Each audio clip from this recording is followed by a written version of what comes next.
but please feel free to ask them as they come up in the chat box. So without further ado, I will pass it off to Debbie Moore. Thanks, Robert. Debbie Moore, President and CEO of the Greater Las Cruces Chamber of Commerce. And I am here representing the Small Business Development Center of New Mexico. And we will talk about what they offer and what your local chamber can offer. Next slide. So currently, due to federal rules, the SBDC is not permitted to provide regular assistance and direct one-on-one counseling services to existing or planned cannabis businesses. However, there are some 3 areas, very specific areas, where you might find interesting and useful. These 3 areas, as you can see on the screen, numerous no to low-cost training and workshops, and these can be found at the SBDC website, www.nmsbdc.org for starting a business. There is also a 91-page disaster preparedness guide available on the website that is very beneficial, particularly as we've gone through the COVID. By accessing this website, you can find links to current workshops, trainings, and various events, and that is the very specific website address. You just do /workshop and -events/ you'll pick up what is happening, and they'll be both virtual and in person in your local area.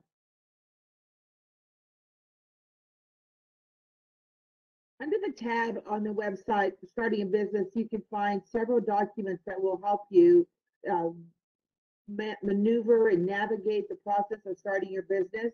I like to really focus on the How to Tell If I'm an Entrepreneur test at 21 pages. It kind of gives you a feel of what you want to do. Many of you have had other businesses, so that you will be able to maybe skip that part, but certainly all of these play a really important role as you start your business.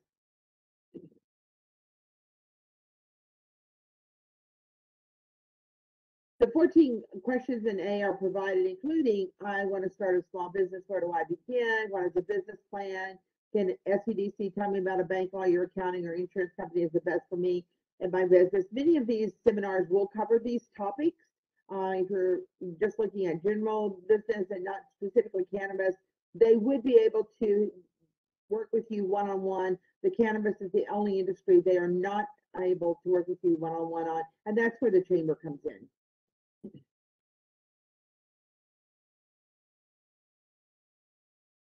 And then, of course, the disaster preparedness response and recovery guide is available. It's fillable.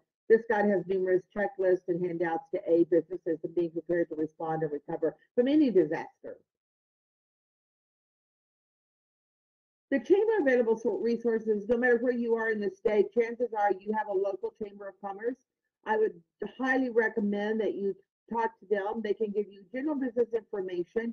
They can also give you access to your local government agencies. It's important to remember as we go through this seminar that there are state guidelines, but then there are also local guidelines, local jurisdictions, as in i.e. zoning and things of that nature that particularly pertain to the cannabis business. And so it has to do with getting a business license, getting your CRS, and then every local agency will work with the state agency. And then, of course, we can give you referrals to the appropriate agencies that you might need, as well as business best practices. Thank you very much.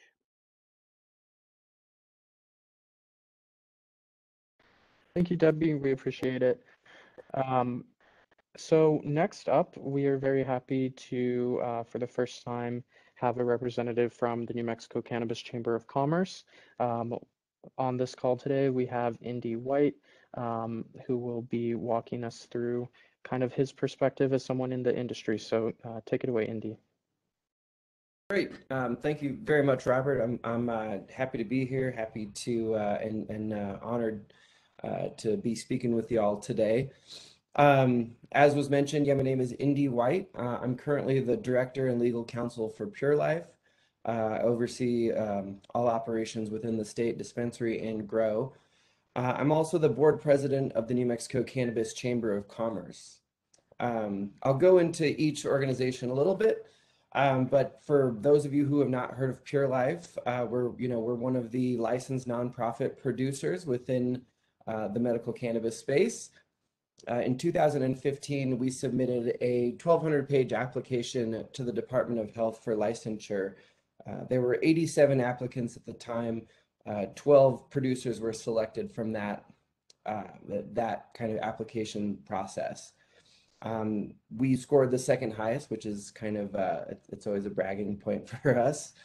But I'm also an attorney, so that was how I really initially got involved in that process, and it was application development. And then from there, I just went into from operations.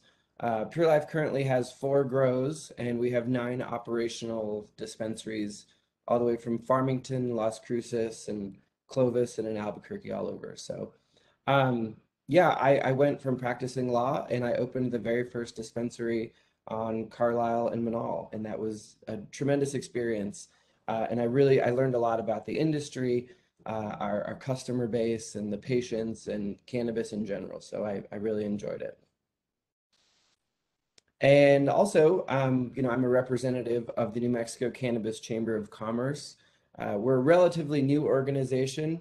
There were a few different iterations of an industry group within the medical cannabis field that just never really panned out. This one, fortunately, ended up working. It's the longest standing one. We currently represent the majority of producers and manufacturers here in New Mexico. I was elected board president in 2019. I'm currently serving for another year, but we really do work very closely with the administration and with the regulators, with Department of Health and with RLD and CCD. We really try to work collectively and positively without being too adversarial. But we really just want to do whatever we can to promote the industry as a whole. And we're really excited about the new recreational applicants, including micro producers and micro integrated licenses as well. We're trying to set up hopefully a subcommittee within the Cannabis Chamber of Commerce on that. So part of what I wanted to talk about was just some of my, I call it tricks of the trade, things that I've learned over the past 6 years that I wish I would have known 6 years ago that may have made life a little bit easier. The big one is I want to stress is how important your leases are going to be. It's a long-term contract that you're going to be entering into. We try to enter into 5-year contracts, but the landlord's going to want to go as high as 10, but really be prepared to sign a personal guarantee. Unless you already have an established business that has a long track record of, having good cash flows, for the most part, you're probably going to have to sign personally in case something defaults on the lease. It's stressful, but it's really just the price of doing business in this industry. We still get some landlords today that, even with, our track record, they still want that added guarantee and liability just in case. Another thing that I have learned is that if you're going to be in the retail space, cannabis obviously has an odor, and your other tenants will smell it and they will find it to be objectionable. So I make sure to include in every single one of my leases this language that I drafted. I'll read it briefly. I think all of these are recorded, so you can go back online and find it again and just use this language. I mean, it's worked for us. Odors from cannabis shall not be considered prima facie noxious or objectionable. However, tenant agrees to mitigate the smell of cannabis from going into adjacent lease spaces. If cannabis odor becomes problematic with other tenants or its customers, tenant shall install filtration systems as may be required to mitigate the odor at tenant's sole cost and expense. Tenant and landlord agree to cooperate in good faith to mitigate cannabis odors.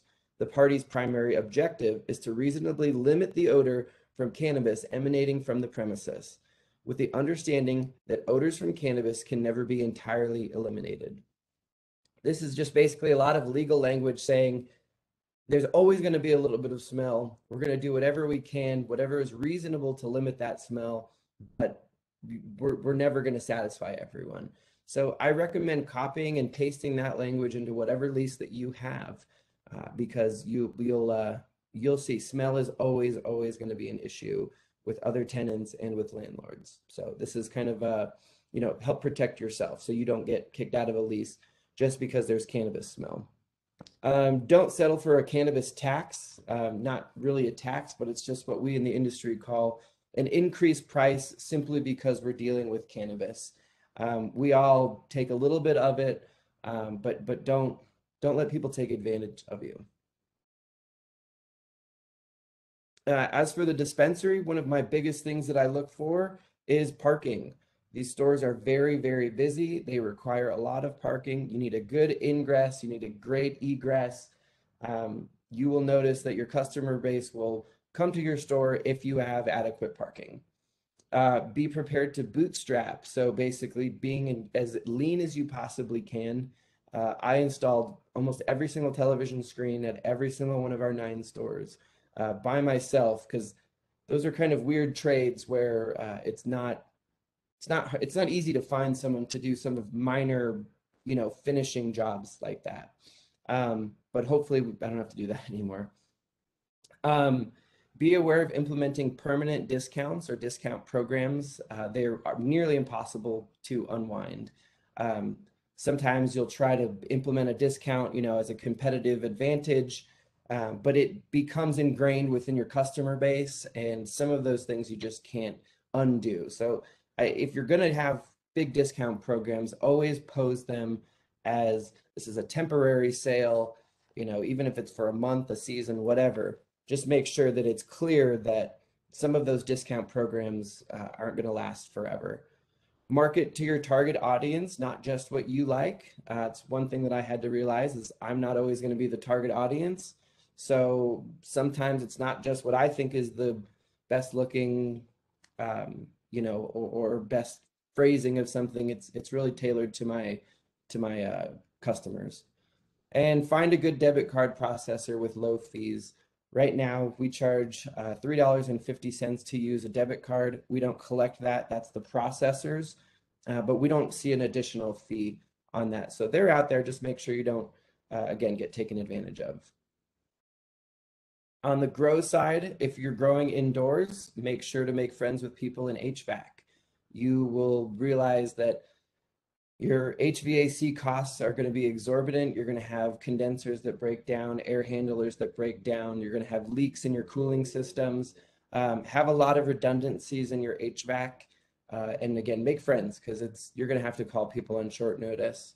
Outdoor flower will have a little bit harder time passing testing. Just be vigilant as to where your outdoor is going to be. Make sure there's not too much cross contamination. But yeah, be prepared to have a harder time with outdoor passing testing. LEDs are the future of cannabis indoor growing. They're expensive, but over time they're going to save you money. They have similar par values and light spectrums.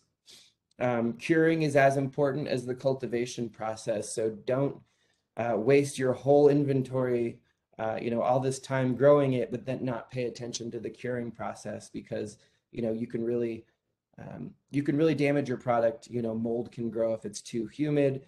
When in doubt, you can just flash dry it, and hopefully you won't have any issues. And start working on your power upgrades with P&M or whoever your service provider is. Literally yesterday. Things are taking forever right now. So you just want to make sure that you're not take all those timing into consideration. And the very last one, this is an important one for me as an attorney. Please read the statute and the rules and regulations. It is your responsibility and yours alone to know what the laws are surrounding your business. Even if it takes you a day, a week, a month, go through every single line and make sure that you know what's going on in your business and what you're allowed to and what you're not allowed to do. Don't let someone give you some sort of Reader's Digest summary of the laws. It's really up to you, and the onus is going to fall on you. So you have a very valuable license. It can be worth a lot of money, or it could be, you know, a big waste of time if you don't go through the minutia of knowing your rules and your regs. So that's just some quick and dirty tips. So I hope to participate in these in the future. Perfect. Thank you so much, Indy. We really appreciate having you on today. And definitely hope to have either you or someone else from the chamber, whatever works for you all, on these. So moving on, we are next moving to the New Mexico Economic Development Department to talk a little bit about the resources and programs that are available to you all. I believe we have Max Gruner representing EDD. So Max, take it away.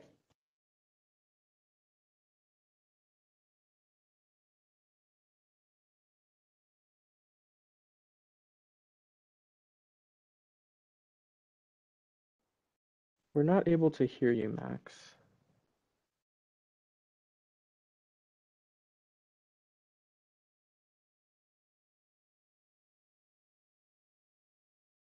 Muted. Okay, you just unmuted me. Can you hear me now? Yes, we can hear you now. Beautiful. Go ahead.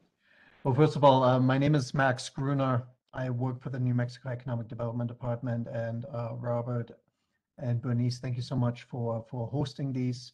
And Indy, that was a fantastic presentation. It was good to see you, and I'm glad you're going to be involved in this programming. Before I go through my slide deck, and it's not a very long one, I wanted everybody to know that, you know, the grant programs that we have through the New Mexico Economic Development Department, those programs are in statute, and they were written into the law prior to legalized adult use of cannabis was ever contemplated. So none of our programs are a really clean match for this new and emerging industry. In broad strokes, the way we are thinking about it is that adult use recreational cannabis is value-added agriculture. And we have a saying in our department that, you know, we cannot help you feed the cow, but we can help you make the cheese. We cannot help, you know, we cannot help you grow the chili, but we can help you make the salsa. And by analogy, and again, we've never really done a project yet because the industry is so new, but by analogy, right, we cannot help you grow your plants, but if you are creating a product on the other side of your process that it could be considered a value-added agricultural product, you know, a cream, a salve, a drink, then you know, we would be very interested in coming to the table and having a conversation with you. And if you could please take me to the next slide. We have economic development representatives, and we have broken up the state into 6 regions that are more aligned with the way other state departments break up the state. And you can see the names of my colleagues here: Lorraine, Peter, myself, Tim, Louise, and Susie, with all of their contact information. So if you find yourself in one of these regions and you would like to engage in a conversation, have a friendly ear, and just kind of talk through your vision, what you think you might be doing, you know, reach out to those folks. And again, just keep in mind that the narrow sliver that we can talk to you about in terms of the overall thing you are doing is really going to be the manufacturing side of your products. Again, right, you have a raw material, you apply some kind of process, and the final product that comes out on the other side is substantially different from the raw materials that you put in. And that next slide is perfect. So I'm going to be talking to you about 3 programs. You know, I work for government, so I love my acronyms. The first program is the JTIP program, JTIP. It's a job training incentive program. The way this program works is, and there's some variation whether you're in a rural or a frontier area or in an urban area, but if you are going to be creating net new jobs on the manufacturing side of your business, we would love to have a conversation with you about JTIP. And essentially, JTIP is a fabulous program that allows the state to reimburse upwards of 50% of the salaries of net new jobs that you are spending on those jobs while you are training and onboarding those new employees. Again, those jobs have to be qualifying jobs. And for the intents and purposes of this presentation, right, they would have to be on the manufacturing side of your business. This program is fantastic. You know, it grows with manufacturers. So you can have as many JTIP applications with us as you need to accommodate your growth. So we have some manufacturers who have like upwards of 23 JTIP applications with us. And again, the goal is to really incentivize and reward a manufacturer for creating new jobs for New Mexicans. There are some qualifying criteria. And again, the jobs have to be, and I'm going to sound like a broken record, but the jobs have to be on the manufacturing side of your business. Next slide, please. You know, the kind of the program that everybody seems to know about and have an opinion about that the state has is the LEDA program, LEDA. It stands for the Local Economic Development Act. This is a grant program to help offset some percentage of the cost having to do with land building and infrastructure. Again, you have to be a qualifying entity to be considered for LEDA. And qualifying entity, again, for the purposes of this conversation, means you have to be a manufacturer, right? So again, the sayings we have in the department are, can't help you grow the chili, but I can help you make the salsa. That making of the salsa, we would consider manufacturing. Can't help you feed your cow, but we can come to the table and potentially help you make the cheese. The making of the cheese, we would consider manufacturing. So by analogy, you know, if you feel like you're creating a product, you know, it's worth a conversation.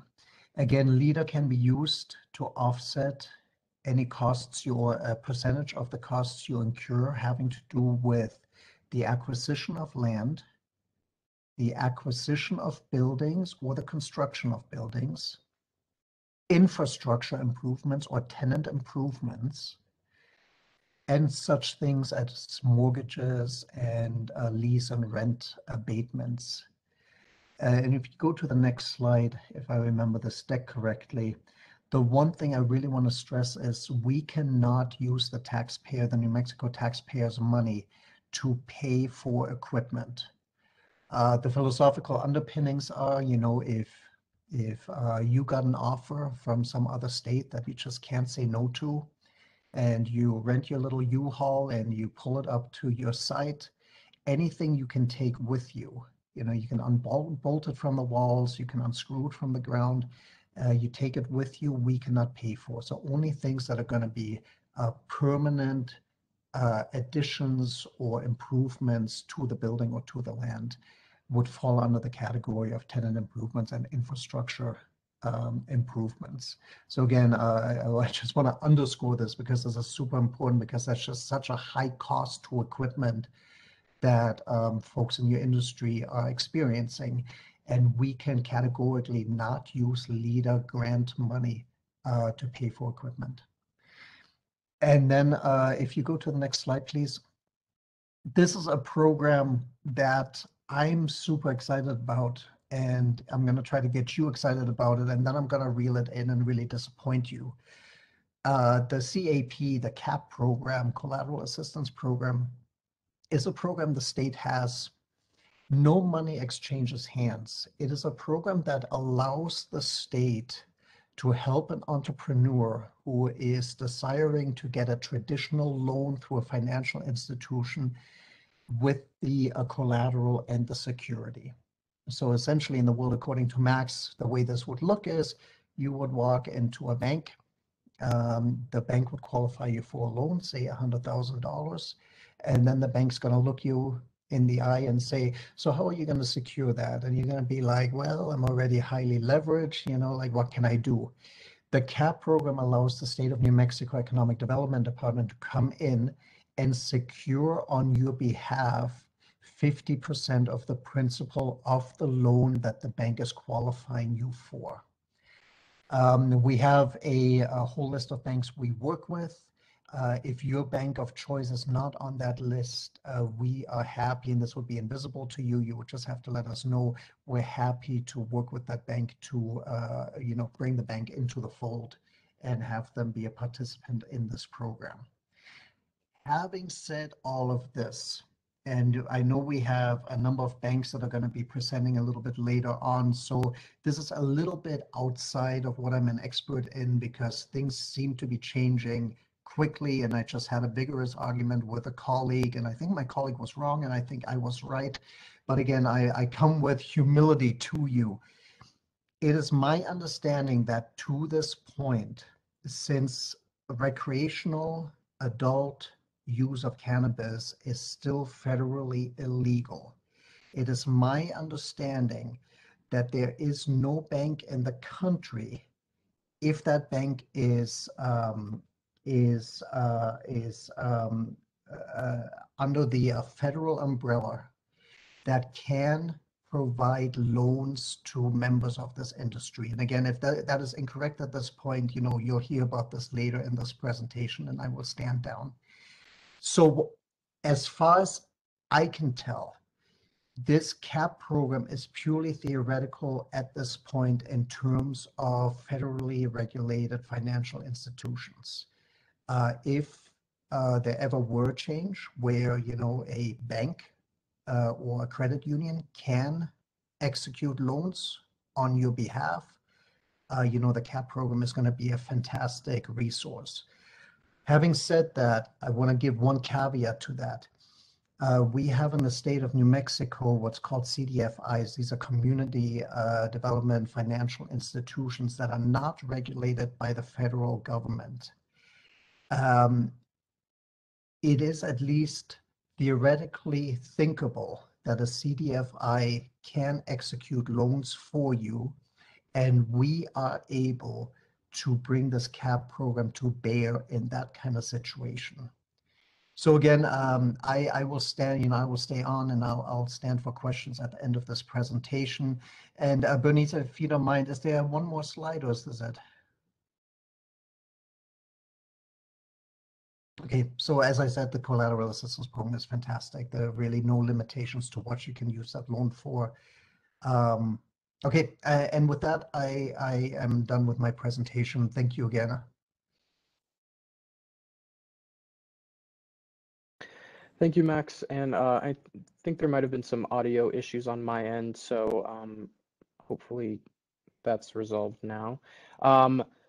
But if there are any issues hearing me, please put it in the chat box and we will try our best to resolve that. Thank you, Max. We sometimes have Mark from EDD present, but Max, thank you for presenting today. And next up, we have Mr. Drew Tolchin from the New Mexico Angels. So Drew, I will pass it off to you. Great, thanks so much. Volume check to make sure that I'm doing okay here. Yep, you sound great. Great, thanks. Thanks to everyone on this call. Thank you for your entrepreneurship and moving the New Mexico economy forward. My name is Drew Tolchin. I'm the new president of what we're calling the New Mexico Angels. Next slide for me, please. So the mission of this organization is to provide opportunities where our members, our investor members, can obtain returns, and where we can support early stage companies both in New Mexico and throughout the Southwest. Next, please. So what is the New Mexico Angels? You can find us online at nmangels.com. We're a state level organization. We've got 20 years. We've invested $20 million in New Mexico startups, which has brought about a number of local jobs, as well as supporting the local economy. We have a partnership with our colleagues to the north in Colorado with the Rockies Venture Club. This gives our members who are investors access to deals, so companies that are looking to raise money, as well as trainings. It also gives us a chance to take New Mexico companies to Colorado, which I think for this sector could be helpful since they have more experience in the recreational side of cannabis than we do, and so their investors might be sympathetic. And then we also have a number of programmings, and those might be of interest and value to the folks on this call. For example, we have a monthly office hours. At that monthly office hours, it's a chance for you to bring a business plan, a business problem, make relationships, get feedback on a business pitch or presentation for investment, as well as find some other relationships. Next for us, please. So some of this new programming that we're talking about, this is a 20-year-old organization, the New Mexico Angels. Most of its history was informally, more of a coffee clutch or kind of investors getting together at a dinner to hear from an entrepreneur.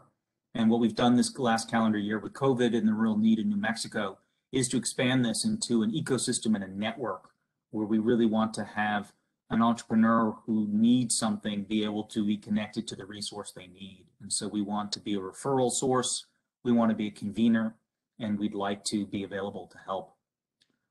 So office hours I mentioned, our next one is this Friday actually. That's a partnership with CNM Ingenuity, Central New Mexico. It's open, it's virtual. You can sign up on our website, nmangels.com/events, and find out more. And that's a regular feature. You can stop in for any of it. You can also join us monthly. We have a Tutor Tuesdays, which is a monthly event. And the last one was a go-to-market. And then this Friday's building organizational culture. Sorry, this next December is building organizational culture. And then we have monthly opportunities to get investments in front of our members. And then we have something called the New Mexico Investors Roundtable, which is a quarterly event. And that one's not a pitch competition, that's an inverse where an entrepreneur is sharing a problem. And we have a team of experts who will workshop or problem solve that puzzle with them. Next, please. We have a new program. It's called the Angel Club. Imagine a book club where people who haven't done angel investing before, or if they haven't done it for a while, might want to work with a group of people. And so this is a good place for people who are what's called accredited angels, people who are verified as making investments in other companies. And they can join us in January. We have a free program, and then there's a paid tutorial program in the first quarter of next year. And more details on that on our website. Next, please. So investing, how does this work? What's this about? So we will look at deals monthly, and you can see the types of companies that we have invested in the past. We have recently worked with a hemp company as well as a CBD vertical integrator. So we have a little bit of experience in cannabinoid and the wider field. We don't know your sector. And so because we're not experts at your sector, we need your help to understand it.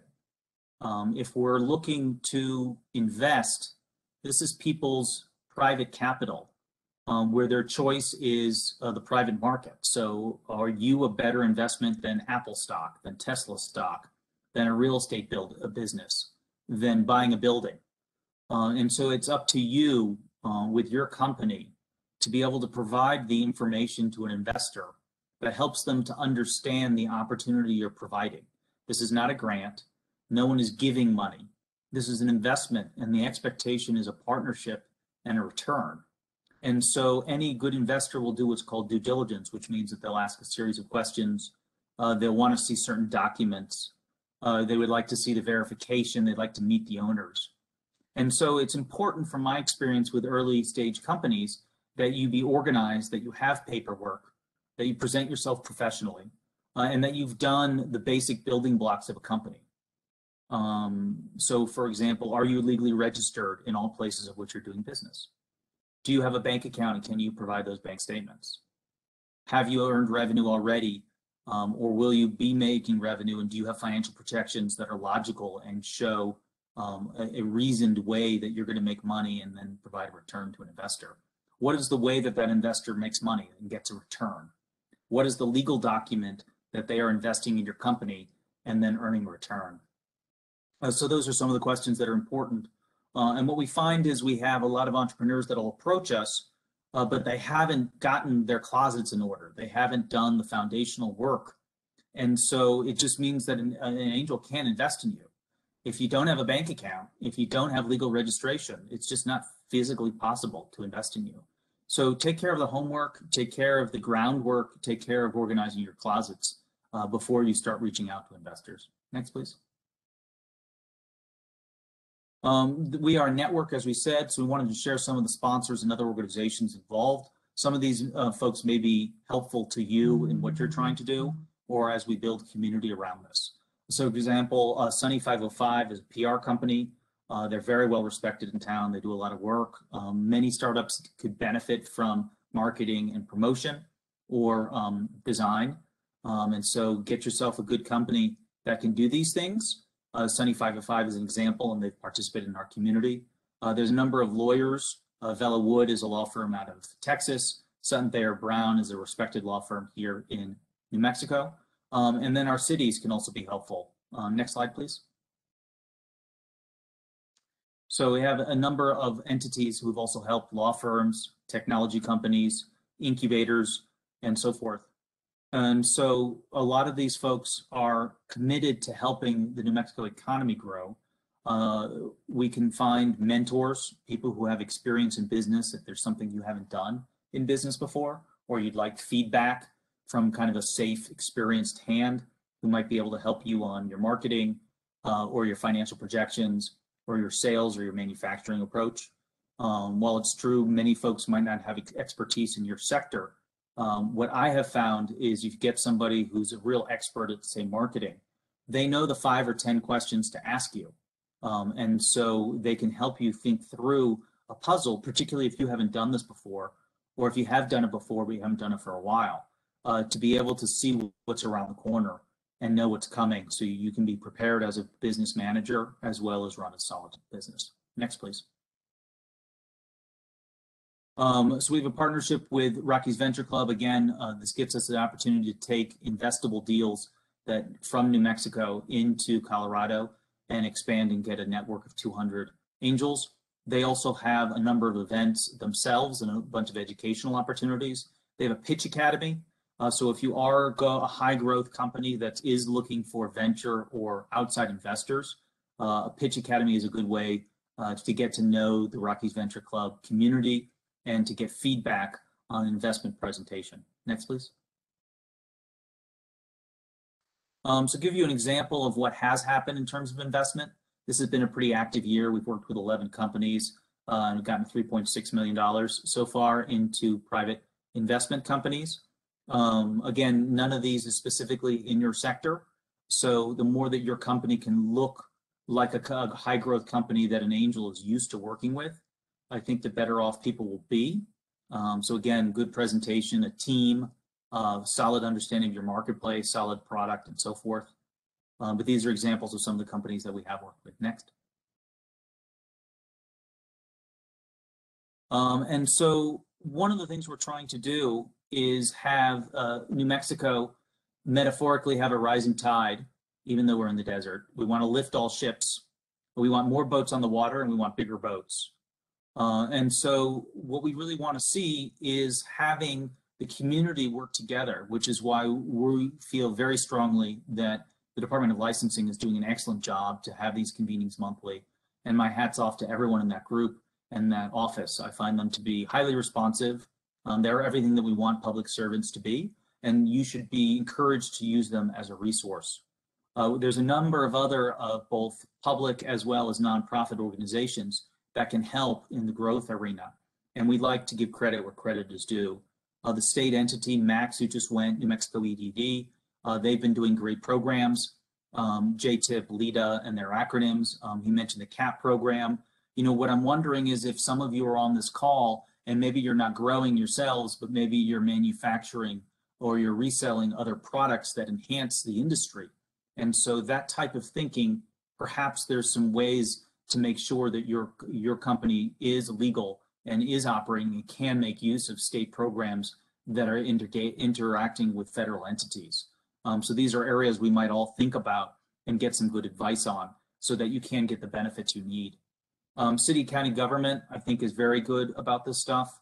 There's an entity called NMFA who's often on these calls. Someone will kick me under the table if they already presented or if they're going to present. But the New Mexico Finance Authority I find to be an excellent group, particularly around manufacturing. And then I'm a strong proponent of the NMSBA MEP program. That's usually working on specific design R&D puzzles.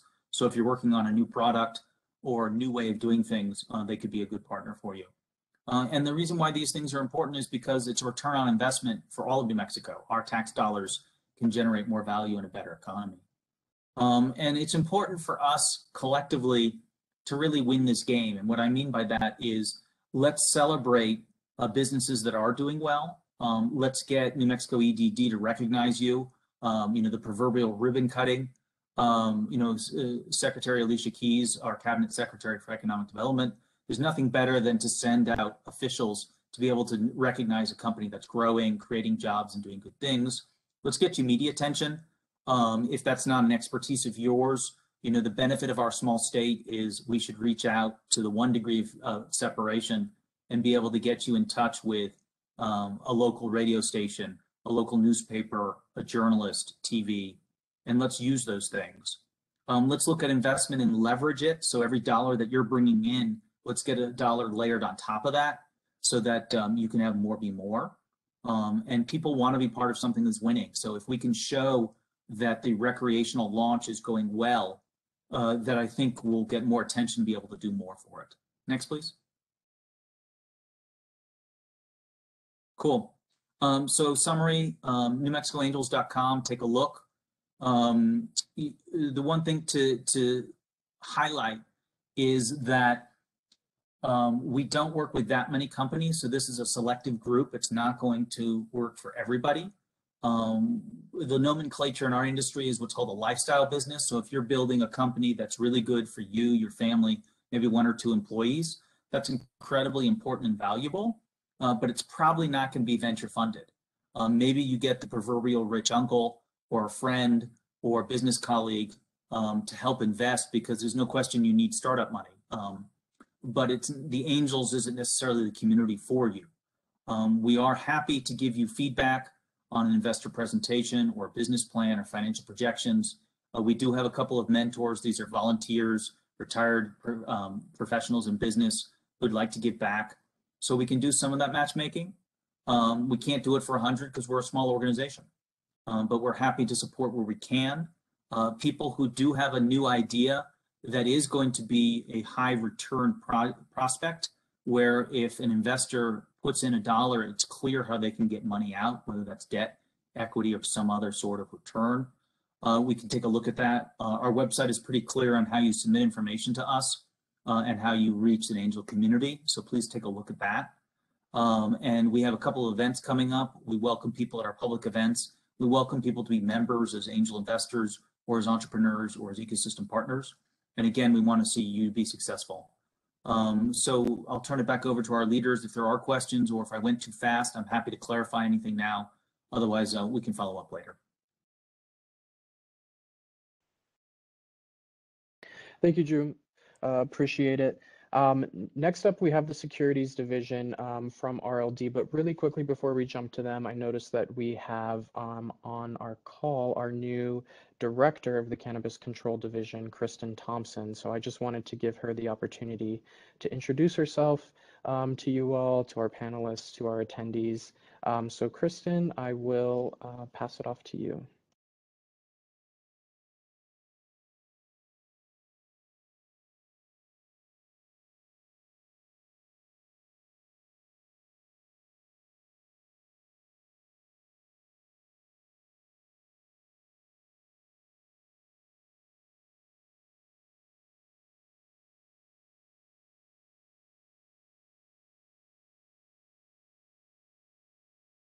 It looks like Kristen might be having a hard time unmute. Oh, there she is.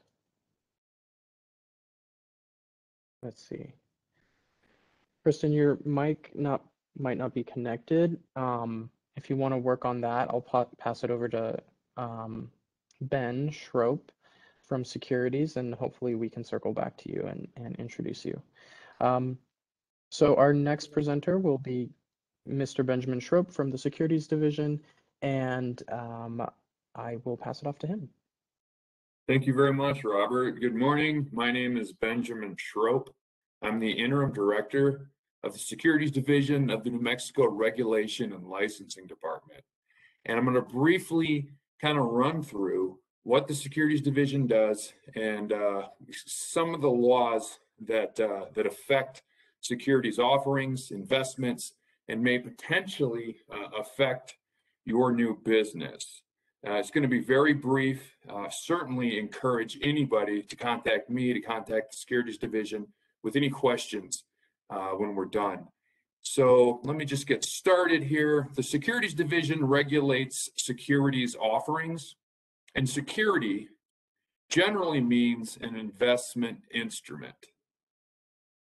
It doesn't have to be in writing. Like a contract, it can be verbal. The Securities Division also regulates people and businesses that sell securities. The division also has a public education and outreach component and an enforcement component.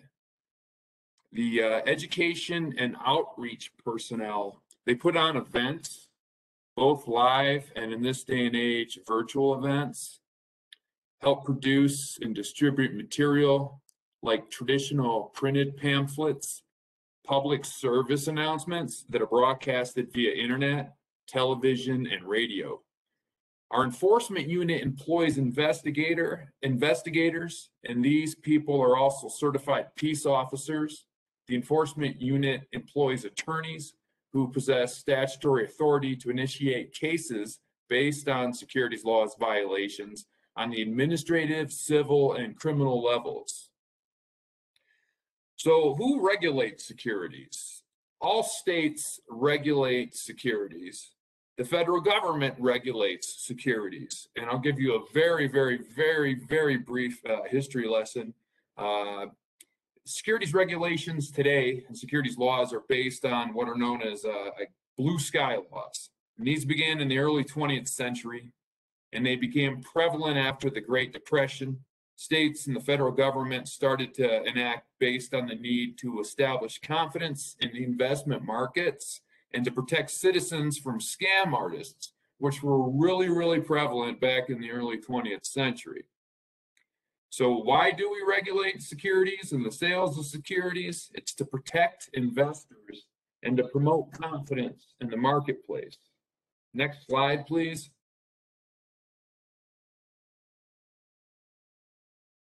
I'm sorry, there we go. Soliciting investments. So please be aware that soliciting investments for a new or existing business may be illegal, even if the money is coming from friends or family, even if funding is termed as a loan and not an investment. Substance is going to control over form. Securities fraud is also illegal, and securities fraud typically is a material misstatement made in connection with an offer or sale of a security.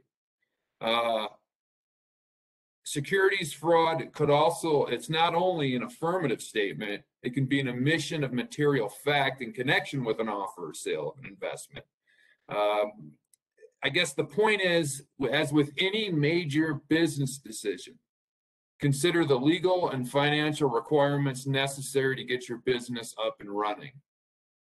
Starting a business is a very big deal. It's like buying a house. Maybe it's a bigger deal than buying a house.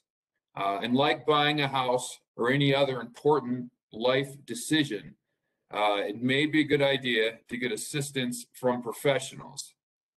Consider employing an attorney or an accountant knowledgeable about securities, and definitely feel free to contact the Securities Division with any questions. Next slide, please. Registrations and exemptions. The good news is funding for your new business may fall under a registration exemption. And there's so many, I would love to run through all of them, or even the exemptions that could possibly apply. Accredited investors were mentioned by the last presenter. That certainly could be an exemption of some form or another. But there's just so many. They have entire graduate level college courses devoted to this sort of thing. It depends on the type of investment, the investors, where the investors are located, how much they could be contributing, how much the overall offering is, like how much money you're looking for. You may have to comply with federal law. You may have to comply with state law, sometimes even more than one state. A lot of you, I think, are probably going to qualify for a small business exemption. But please be aware, utilizing these kind of common, simple exemptions, they also have filing or notice requirements, but they're much less complicated than traditional filings. And if you have any questions about whether your business, your offering for investments fit within some of these exemptions, or any question at all, in fact, if you get anything out of this really brief presentation that I've made to you today, it is this. Next slide, please. Contact us. The Securities Division is here to help. We enjoy working with the public. We want to ensure businesses are complying with the law, and we want you to succeed. Below is our contact information. Our website is listed. Also, the direct contact information for our compliance and registration manager. This individual is has a lot of knowledge about these sorts of exemptions that your business may qualify for, and if she doesn't, it will get referred to me or another attorney to look into it. And I like to think we do a very good job getting back to anybody who has a question and working with you as best we can. Next is the contact information for the Securities and Exchange Commission, the small businesses.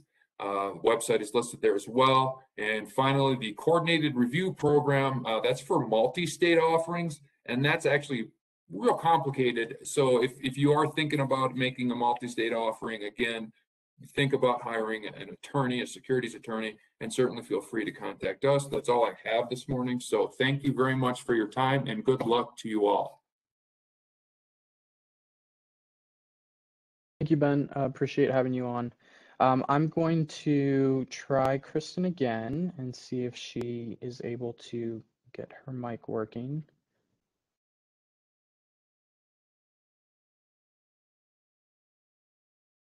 It actually looks like she is not on. So in that case, we will head over to the Financial Institutions Division, which is also a part of Regulation and Licensing, just as Securities is, and just as the Cannabis Control Division is. So I will pass it off to Rebecca Moore. Rebecca, take it away.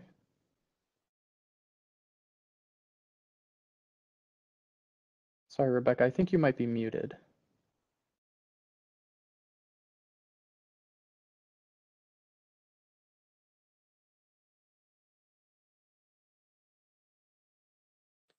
How about now? Now we can hear you. Okay, great. Sorry. Thank you all for joining us this morning. We're excited to put on the latest installment of this presentation. My name is Rebecca Moore. I am with the Financial Institutions Division of RLD. So, you know, as Max noted earlier, we in government, we love our acronyms, so FID. And I'm here to talk a little bit this morning about cannabis and banking. I'd like to do a couple of housekeeping things. What the FID does is we ensure the safety and soundness of financial institutions who are operating in the state of New Mexico. So state chartered banks, credit unions, small loan businesses, mortgage lenders, all sorts of those type of financial folks. And so really our focus is on making sure that those businesses are operating in a prudent manner that protects the public. So one of the questions that we get pretty often is, why can't I find a cannabis-friendly bank? And a little housekeeping note here, when I say bank, I mean bank, credit union, savings association, anyone who is a federally insured depository institution. So you'll hear me say bank or financial institution or FI.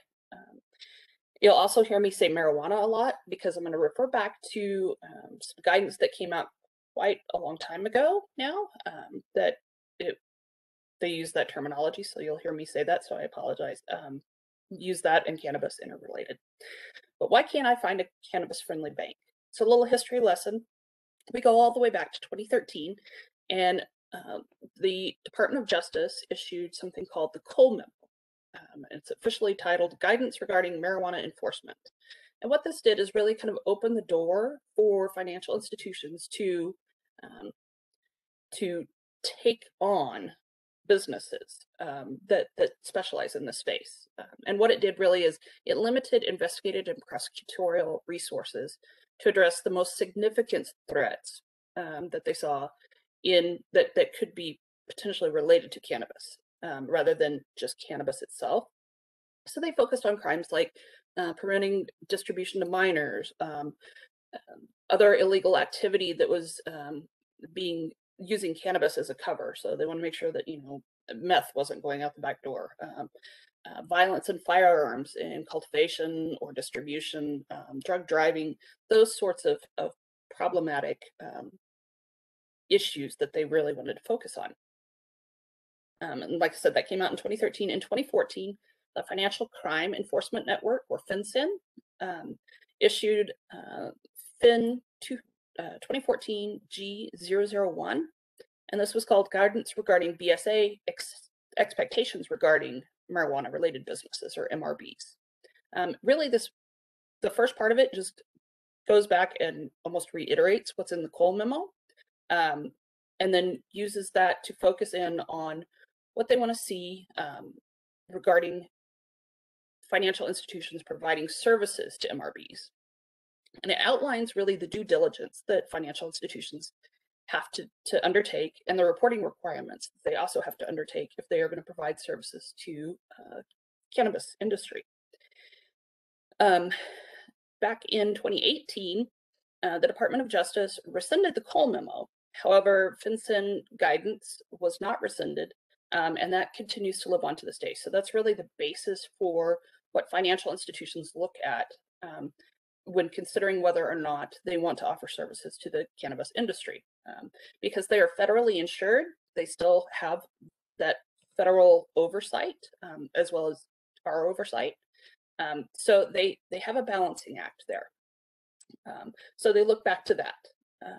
In 2019, the Safe Banking Act bill was introduced in Congress but did not pass. Earlier this year, it was reintroduced in both chambers on a bipartisan basis, and it passed the House, but it has gotten stalled out on the Senate side. It's been sitting there since September, and they have not done anything with it yet.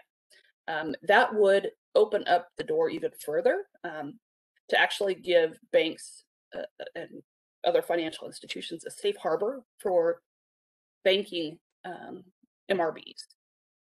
Doesn't mitigate the duties that we're about to talk about, though, that came out in that FinCEN guidance. So next slide, please.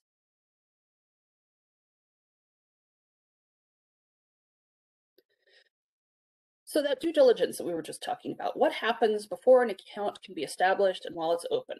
So the financial institution must assess the risk with the customer and the overall program.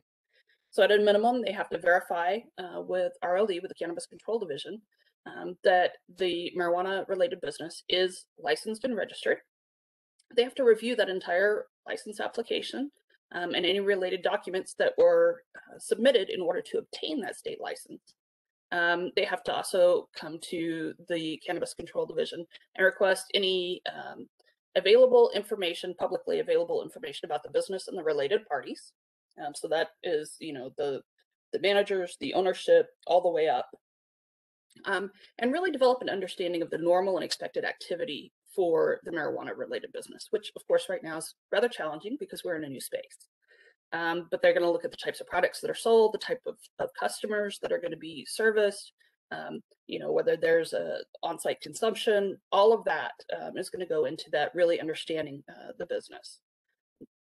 From there, they're going to perform ongoing monitoring basis from publicly available sources for any adverse information about the marijuana-related business and again, their ownership all the way up. They're going to perform ongoing monitoring for suspicious activity, which is included but not limited to red flags that's described in that FinCEN guidance. And they're going to continue to refresh that information as they continue their due diligence with regard to that business. And they have to do that, and the wording there is commensurate with the risk. And again, because there's the disconnect between federal and state law, that certainly increases the risk. Next slide, please. Some other factors that you probably don't think about, and really what creates, once we find a cannabis bank, wow, it's really expensive. And there's a reason for that. I mean, we've kind of gone through the due diligence that they have to do just to be able to open and maintain that account open. There are other factors too. As we've seen, a lot of the cannabis industry is cash-based. And so they're doing more cash processing. So that's more tellers to handle the cash deposits. That's more staff for making sure that the vault is maintained. That's more trips to and from the bank for cash services or larger trips. And those create increased service charges. Higher insurance premium for having more cash on hand at the bank. Currency transaction reports, the standard BSA, Bank Secrecy Act reporting mechanism. So they've got to have more staff to cover the increased reporting. And then there are what's called suspicious activity reports. There's 3 types of these. One is marijuana limited, and that's when the financial institution and you all as the cannabis industry have worked together. They believe that you're doing everything right. You're not violating any piece of that Cole memo or state law. You're doing your business. They still have to file those on a periodic basis. A marijuana priority SAR is when they think perhaps something doesn't look right. Perhaps, they believe that, there's something else going on in the business that is illegal outside of that Cole memo, or something just doesn't look right. And at that point, they have to file a marijuana priority SAR. Finally is the one, of course, you don't want to see is when you get a marijuana termination SAR. And that's when the financial institutions thinks it's necessary to terminate the relationship with the MRB to maintain an effective anti-money laundering compliance program. So that's something they've seen is completely egregious, or they have determined that they don't have the staff, because again, we just talked about all the staff that they're going to have for that. And staff is not cheap. Experts are not cheap. So the bottom line behind that cost of it is because it takes a lot of time and money to offer these services, particularly without the Safe Banking Act having passed yet. So that's why it can be difficult to find a bank, because they have to specialize in that. They have to have their programs down really well. And it is a program, and it's not just an extra person. It is an extra team of people that specifically handle this. So that's why you'll see not every bank is interested in catering to that particular segment of the market. But those that are spend a lot of time doing it, a lot of time creating experts in the program and really understanding the business. And I'm glad to see that there are some of those folks that will be speaking on the panel today. So with that, if you have any questions, I think there's one more slide. There's my contact information, and feel free to reach out to us if there's any questions that we can answer. We're happy to help. Thank you, Rebecca. Appreciate having you on. We do have some representatives from financial institutions here today. We're going to jump over to them here in a second, but I have with me our new director, Kristen Thompson. So I want to give her an opportunity to introduce herself. Hi, everyone. My name is Kristen Thompson. I'm really excited to be here. I am the new director of the Cannabis Control Division.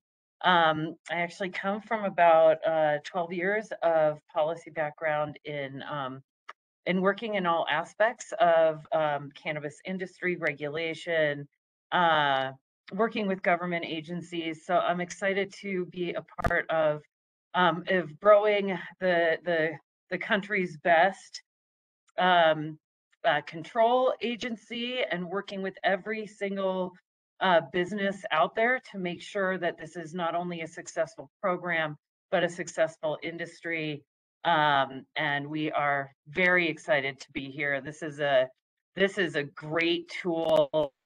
I encourage everyone on the call to use the data and information and context within here to your benefit. It will do nothing but make us all better together. So thank you so much. And I'll throw it back to Robbie. Awesome. Thank you, Kristen. So we're very excited to have Kristen on the team. So you might be seeing her a little more often for those of you that join in with us on a monthly basis. And with that, I will pass it over to Southwest Capital. I believe that we have Cullen Monaco representing Southwest Capital. So Cullen, take it away. Hi, everyone. So yes, I am Cullen Monaco from Southwest Capital Bank. I am our cannabis-related business specialist here. So I handle all things, cannabis, hemp, and CBD operationally at our bank. So a little bit about our bank. We do like to say, we want to be your bank and your relationship bank. We have been in the cannabis industry since 2014 medically, and we serve a little over 90% of the industry now with banking needs. We are really, really focused on, what we can do to help New Mexico grow, and cannabis is one of those entrepreneurial things. So we really do have a big program that we love to service. So we can go to the next slide. We do have a little acronym that we use, like the government and state say that we like acronyms, the banks love acronyms, and we call it CARE. So it's community, accountability are the first two. That's why, community, we are, New Mexico, we are New Mexicans, we want to do what we can to help New Mexico. Accountability, you get, I am our personal banker for all cannabis. Also, you can call pretty much anyone at our bank and anyone can help you at pretty much any time. The next slide. And then relationship, like I said, we don't believe that we're just your bankers and that's it. It is a very big relationship. I'll talk to you guys all the time, especially with cannabis. You don't just never talk to us. We talk to you all the time. We come to your events. We really want to do what we can to help everybody. And then that entrepreneurial spirit again, the cannabis industry is something that is a brand new industry and can really, really help New Mexico. And we feel very passionately about that. Next slide. We have 6 locations. I am housed in Albuquerque, but I do travel the entire state. So just because, you might not live in one of those towns there, we still try to service everybody the same. I make it a really, really big thing to do what I can for everybody, no matter where you're at. Next slide. Oh, I think that's it for me. Okay, so I just want to say too, Rebecca did a really, really good job with the FinCEN guidelines. That's exactly what we follow and what we have been following. It's not a simple process for us to bank you guys. And so that's something that I really like to highlight. We are honored that we get to, and we do have a very strict process.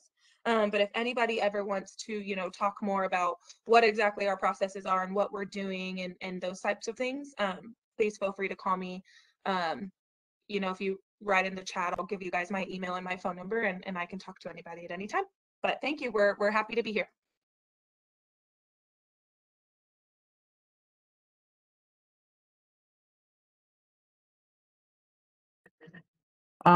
Thank you so much, Colin. I appreciate it. We do have another financial institution who will be presenting later today.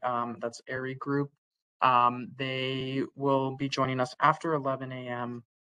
So we'll circle back to the kind of financial institution portion of the presentation when we get Mr. Forbert on the call. But next we will move on to the Construction Industries Division, again housed within the Regulation and Licensing Department. And Mr. Clay Bailey, I will pass it off to you. Take it away. Robbie, thank you, and good morning, everyone. Thank you for taking the time to be a part of this presentation. As Robbie said, my name is Clay Bailey. I'm the Construction Industry Division Director, and we'll go over a few things that we've been running and encountering lately. One of the questions we have, does New Mexico have a building code? And the answer to that is yes. We've added our website to this presentation so anybody can get on there and go look at the codes and the rules we have that you need to follow. Also, we have the relevant building codes that we work out of listed here so you can research them if you need to. We're always a phone call away or an email away if you do need some further help with that. One thing to keep in mind, all new construction and remodeling requires plans, permitting, and inspections. In order to require or to get an inspection or a permit, you're going to have to be a licensed contractor. Saying that, the reason behind that is in commercial construction, very limited scope can be done without a licensed contractor. And that's due to the safety aspects and the issues of the people and the public being in and around your business and your employees. As you're looking for a contractor, if you're not one and you need a contractor, please reach out, look at our website. It's listed here, and see who's licensed. If you can't find an individual that you're thinking about using and you need to see if they're licensed, you can reach out to us. At the very end, our last slide, I believe, it'll have my contact information and the general build and bureau chief's contact information. And please follow up and make sure you're getting a contractor that's licensed. And hopefully that way you'll have a pleasant and a good experience. Next slide, please. We're asked a lot of times what types of the cannabis businesses are permitted to the construction. It's basically anything that you're going to do building. That even goes from the cultivation, manufacturing, distribution, laboratory testing, and even to the extraction side of it. If you get into the extraction side where you're using LP, natural gas, or butane for the extraction processes, will be involved in that. One of the questions we get asked frequently, and it's a huge concern, is how long does it take to get a building permit through CID? Our goal has been, and we've met that goal of 14 days until recently. We've rolled out a new permitting system. We've had somewhat of a backlog, but by the time most of these folks are involved in this, we'll be back to our 14-day process. But that's our goal, is always to hit a 14-day window to try to be as quickly and efficiently for you guys as we possibly can. As for the general building or code related questions, at the end of the slide, I've got Martin, General Bureau Chief Martin Romero's contact information. You can usually expect a call from him to 2 to 3 business days. Generally, when I'm traveling with him, we get calls a lot, and he'll answer them the same day. So he's very efficient with that, and he's very knowledgeable. And I'd really encourage you to get his email address and his phone number and put it in your phone. So if you got any questions on the building side of it, give him a call. Next slide, please.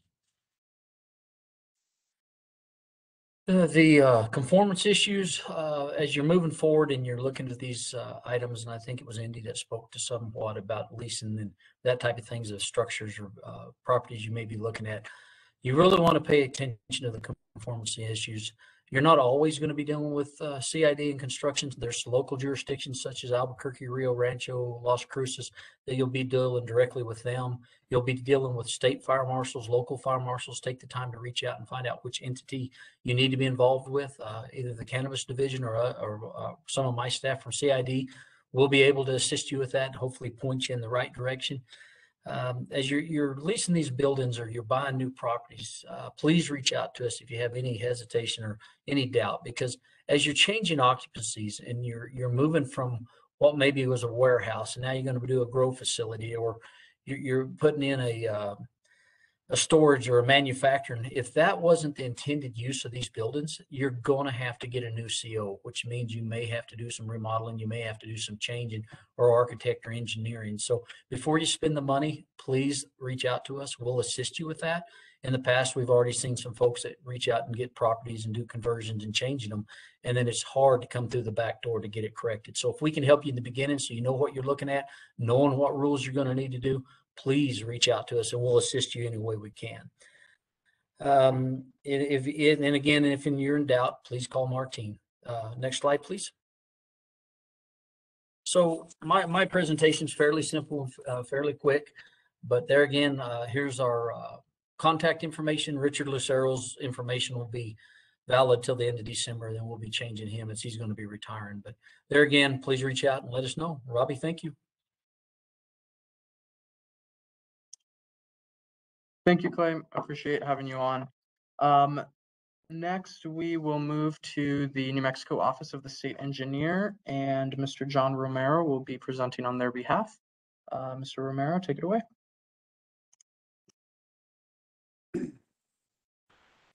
So, hi, Robbie. Nice. It's nice to be here today Can you hear me okay? Yes, we can hear you. Okay, so I want to thank Robbie Sachs and Superintendent Linda Trujillo for having us here today. A little bit about me. I'm a Water Resource Allocation Program Director and Water Rights Director. I've been with the Office of the State Engineer for almost 28 years, licensed professional engineer. So, what else before we get going? Again, I want to thank everybody for being here today, and let's get going. Let's move on to the next slide, please.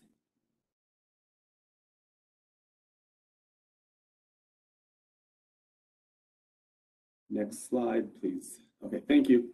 So, water use in New Mexico. So, all water use requires a valid water right in New Mexico. Water rights may be acquired, purchased, conveyed, and transferred, and all those transfers need a permit through our office. You can't just say, I'm going to move my water rights from one field to another without a permit from our office. Presence of a water right does not necessarily indicate, presence of water does not necessarily indicate a water right. For instance, you may have a river, a stream, a ditch, or a sequoia, and you're running through your running through your backyard, and that doesn't mean you have water rights to use that ditch, river, sequoia, or stream. Also, you may have a well on your property that's an old well, but the water rights are groundwater, so the water rights could have been transferred off. Hold on. I think, yeah, you're in the right slide now. So you got to be careful. You know, that old well, they may have transferred, the previous owner of the property may have transferred the water rights off. So you need to look into that and check with our district offices. And at the end of this presentation, there'll be a list of our 7 district offices throughout the state, and they each have a location that they deal with, and you'll have to deal with that district office depending on where your water right is located. So next slide, please. Commercial cannabis growth. Cannabis producers must acquire valid irrigation water rights for outdoor cultivation or commercial water rights for indoor cultivation.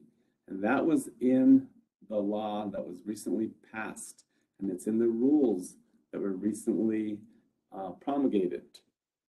You must acquire water rights if you don't already have them, and you can transfer water rights through it with a permit from our office. All permit approvals will require meter installation and reporting. Sometimes the meter installation will be either monthly, could be quarterly, or annually. But if you're going to use water rights for cannabis growth, you need a valid water right. That's the main point here. Next slide, please. So there's been a lot of questions about domestic wells. Can I use my domestic well to grow cannabis? The simple answer is no, but there is some buts in there. So you may not use a domestic well to grow commercial crops, including cannabis. You can't use it for pecans, can't use it for any commercial crop. You can only use it for irrigating around your house, for a lawn, trees, shrubs, that type of stuff. Some areas also disallow outdoor watering by law, and that's the Nambipuakatisuka area there in the Santa Fe area due to the Amet lawsuit. The Gila San Francisco down in by Reserve, New Mexico, in the southeast west part of the state. The but on domestic wells is this. You may acquire valid water rights and transfer them into the domestic well. So that's something that can be done. It requires a permit, and a lot of people may want to do this because if you already have a well, it costs a lot to drill a well. So you may want to use that existing well to transfer valid water rights from that you acquire, maybe you own them somewhere in another location, and transfer them into that domestic well. And that requires a permit through our office, and I'll talk about that a little bit later. Next slide, please.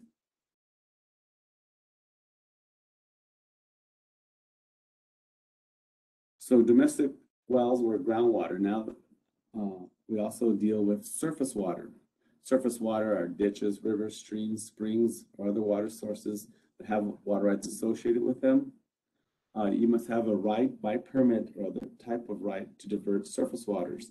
When I say other type of right, that maybe your water rights were adjudicated, that maybe they're licensed. So that's another type of water right, but they have to have a permit. Surface water may be transferred by making application for a permit with the OSC.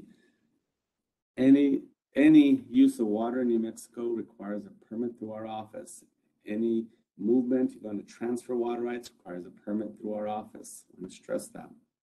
Next slide, please. A lot of people buy and sell water rights. Water rights are transferable by recorded warranty deed. These rights are specific to that place of use, the land, and point of diversion. That point of diversion could be a well, or it could be surface water where you divert off the river. And they require permits to change them. Be sure and research the water rights prior to making a purchase. Buyer beware. A lot of water rights may have been transferred off, sold off, and then somebody may not understand what they sold and they have no water rights to sell, and they may be selling new water rights that aren't valid. So you got to be careful. And not all claims to water are valid. You may own a piece of land, but you don't have water rights, groundwater rights under that land. You may be able to drill a domestic well, but that's not a water right. It's a right to use the water for household usage. So ask our offices if you're not sure. You know, we're getting a lot of questions already, but it's best to ask and do the research and check to see if you have water rights.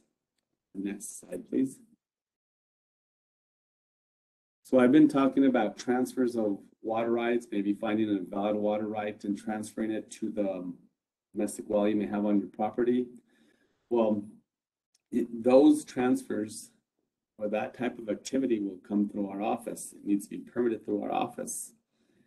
And currently we have a backlog of water right applications of over approximately 500 applications. And these are non-cannabis. These are just applications in the queue for movement of water rights for municipalities, farmers, ranchers, other entities. So the reason I bring this up, it's not going to happen overnight. You're going to get into the queue if you have to move water rights for your growing process. You're going to have to get into the queue, and you're already behind approximately 500 applications. And all applications are processed in the order in which they are received.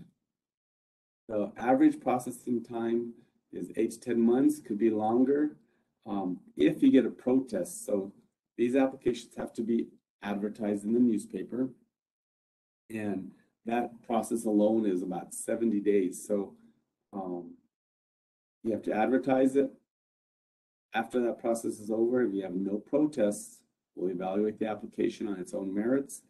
If there's a protest, that's a whole different ballgame. Could be 2 years. So that's why my point is get it done right away. Don't wait and think it's going to happen in a week or two. It does not happen that way. Next slide. So another option some folks might have for growing cannabis is using municipal water suppliers that have commercial water rights. Like, well, you can purchase them from a supplier that they already have the water rights, and their water rights are configured with commercial and irrigation, domestic, industrial. Some entities would be like here in Albuquerque area, the Albuquerque Authority, or any municipality, City of Santa Fe, City of Las Vegas, City of Las Cruces. If you're within their boundaries, you can just acquire water from them, and you pay them, and you'd have to get a letter from them saying that they are ready, willing, and able, or something to that effect, to supply water to you. And that's what you'd submit to RLD. Be very careful with mutual domestic water consumer associations, MDWCAs. They're typically in the rural areas up north, but there's some down south. And that water is for domestic use only. Cannabis is not a cannabis growing is not a domestic use. So be careful if you want to try to attempt to get water from a mutual domestic. Also, those mutual domestics are typically they're at the high end of their water rights. You know, they have, let's say, 50 acre-feet or sometimes less, and they're already pushing up on that upper limit. So they can't take on a new customer with a new use. So be very, very careful using a mutual domestic. They probably won't even want to take you on because their water is for domestic use only. So just FYI on that. Next slide, please.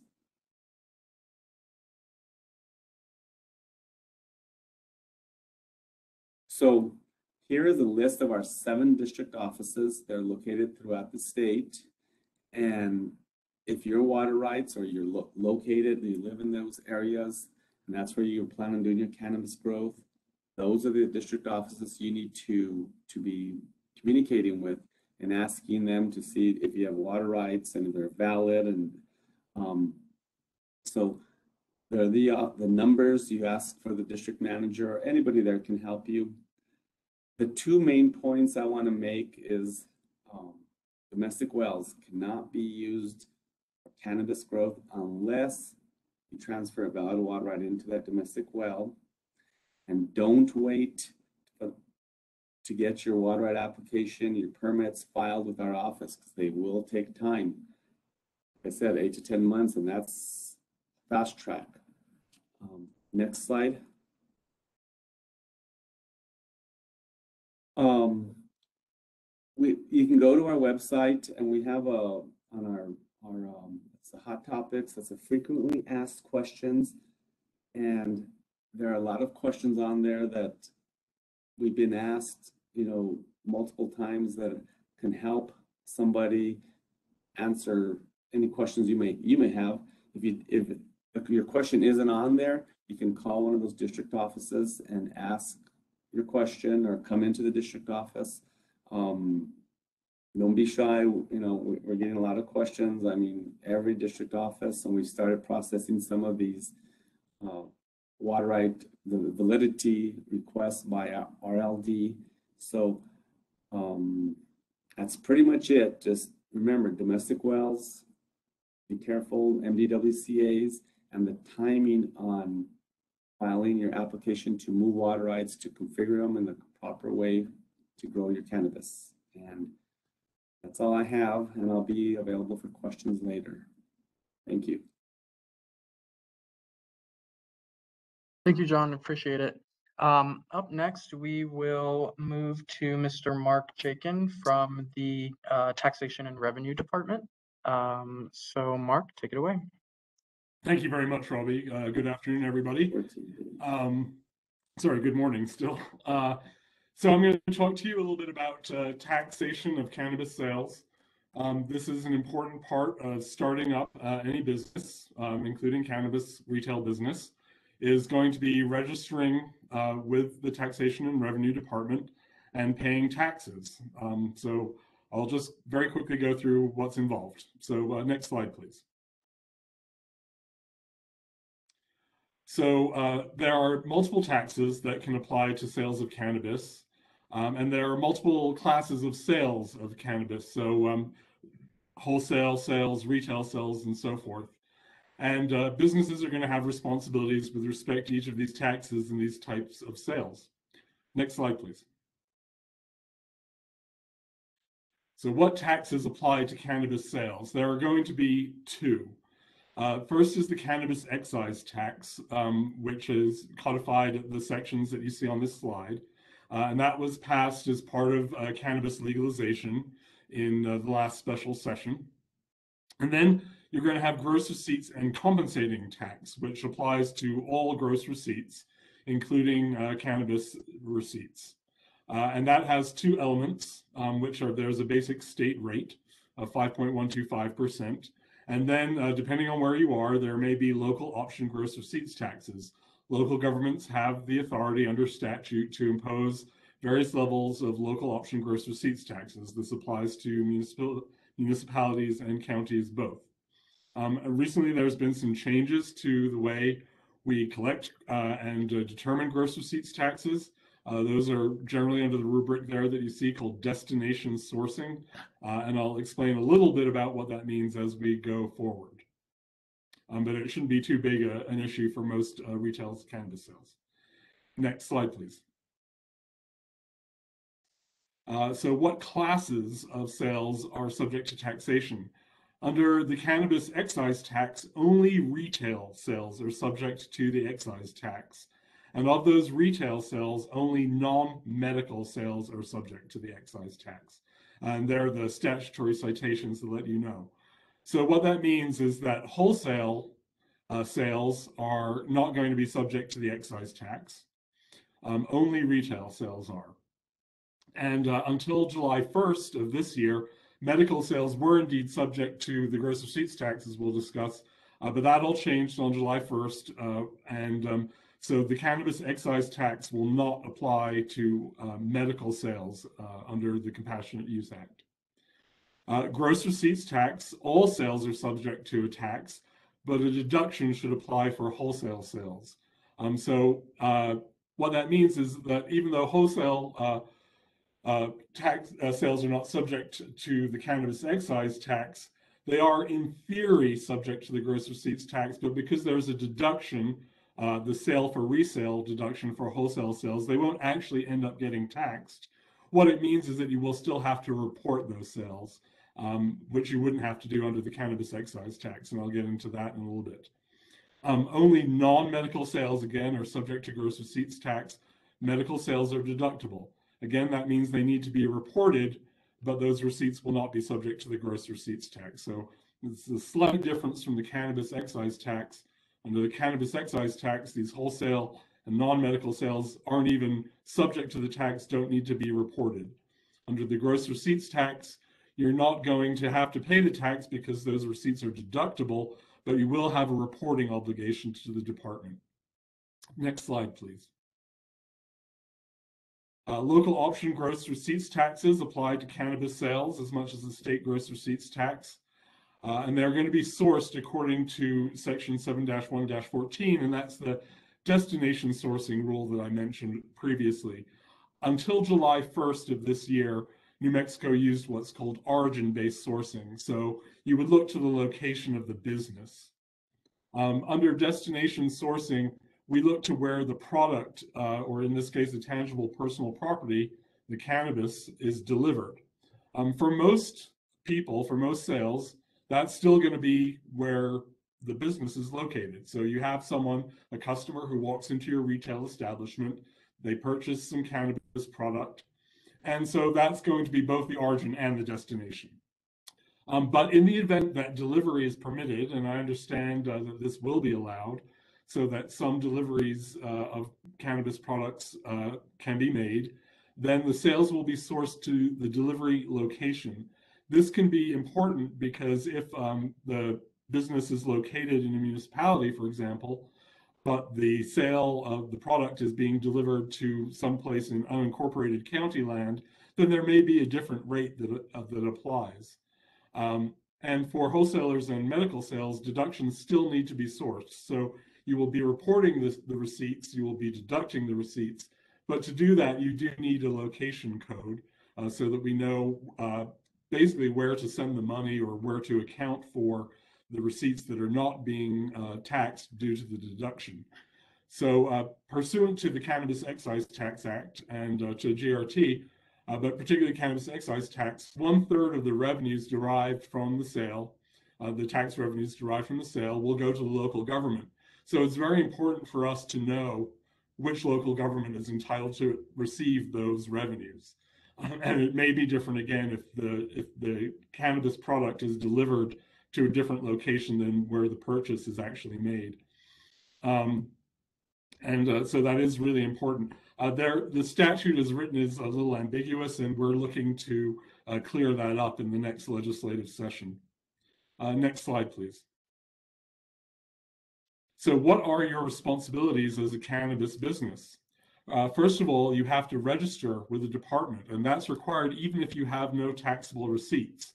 So that even if you're purely in the wholesale business or purely making medical cannabis sales, you're still going to have to register with the department and to pay the gross receipts tax. And you're still going to have to report, even if you're reporting that you have 0 taxable receipts. We are working with the Regulation and Licensing Division to make it so that when you get your license, you're automatically registered for the cannabis excise tax. But that's still in progress. And for the GRT, we're going to see if we can do that as well. But you may need to go onto the website, and that's the TRD website, and find the TAP, which is Taxpayer Access Point, abbreviated as TAP. And there you can register and also make your monthly or other frequency filings.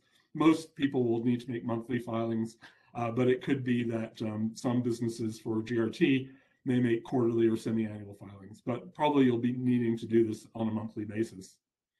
The due date for filing and payment is the 25th day of the month following the date of the receipts for both taxes. So if you have receipts from retail sales of marijuana, non-medical marijuana, for say the period from April 1st through April 30th of 2022, which is when we anticipate sales will be starting at the latest, then you would need to report those by May 25th. Electronic payment and filing will be mandated. So again, you will be required to use the TAP system both to file your taxes and to pay your taxes, but waivers and exceptions may be granted. For example, if there is no internet service where you are or no reliable internet service, there are in those statutes which are cited in that bullet point, you can find out how to apply for an exception if you need to, and if you and what steps you need to take, what you will need to show in order to get that waiver and exception. Compliance is required for license renewal, so you will need to be able to show that you have both registered with the department, the Taxation and Revenue Department, and paid all your taxes before your license can be renewed. Finally, under that section 7-1-10, record keeping is required. This is in case of audit or to prove the validity of the deduction that you've taken, for example, to prove that these were wholesale sales or that these were medical sales. So I strongly encourage you to look at that section of the statute and see what records you are required to keep for purposes of your business.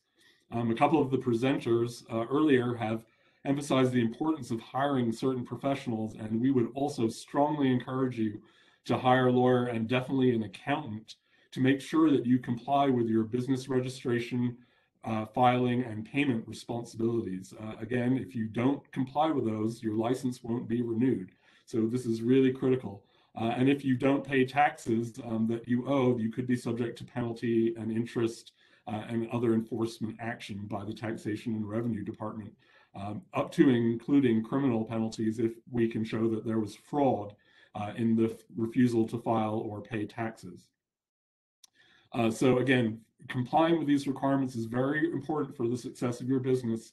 And as other presenters have stated, we do strongly encourage you to hire a professional, especially an accountant, to make sure that you're living up to all your tax responsibilities. Next slide, please. Oh, that was it for me, sorry. I thought I had additional information. If you want to contact us, and we're very willing to help people comply with tax law, please send an email to policy.office@state.nm.us. I will put that in the chat so that you will have that email that you can send your questions to. And again, we're working closely with the RLD and other divisions and departments as needed. We want to help you comply with the law. We're not playing a game of gotcha here. We want to make sure that you're able to live up to your tax responsibilities and that you understand what they are. So thank you very much for your attention today, and I'll put the email in the chat in case you do have any follow-up questions.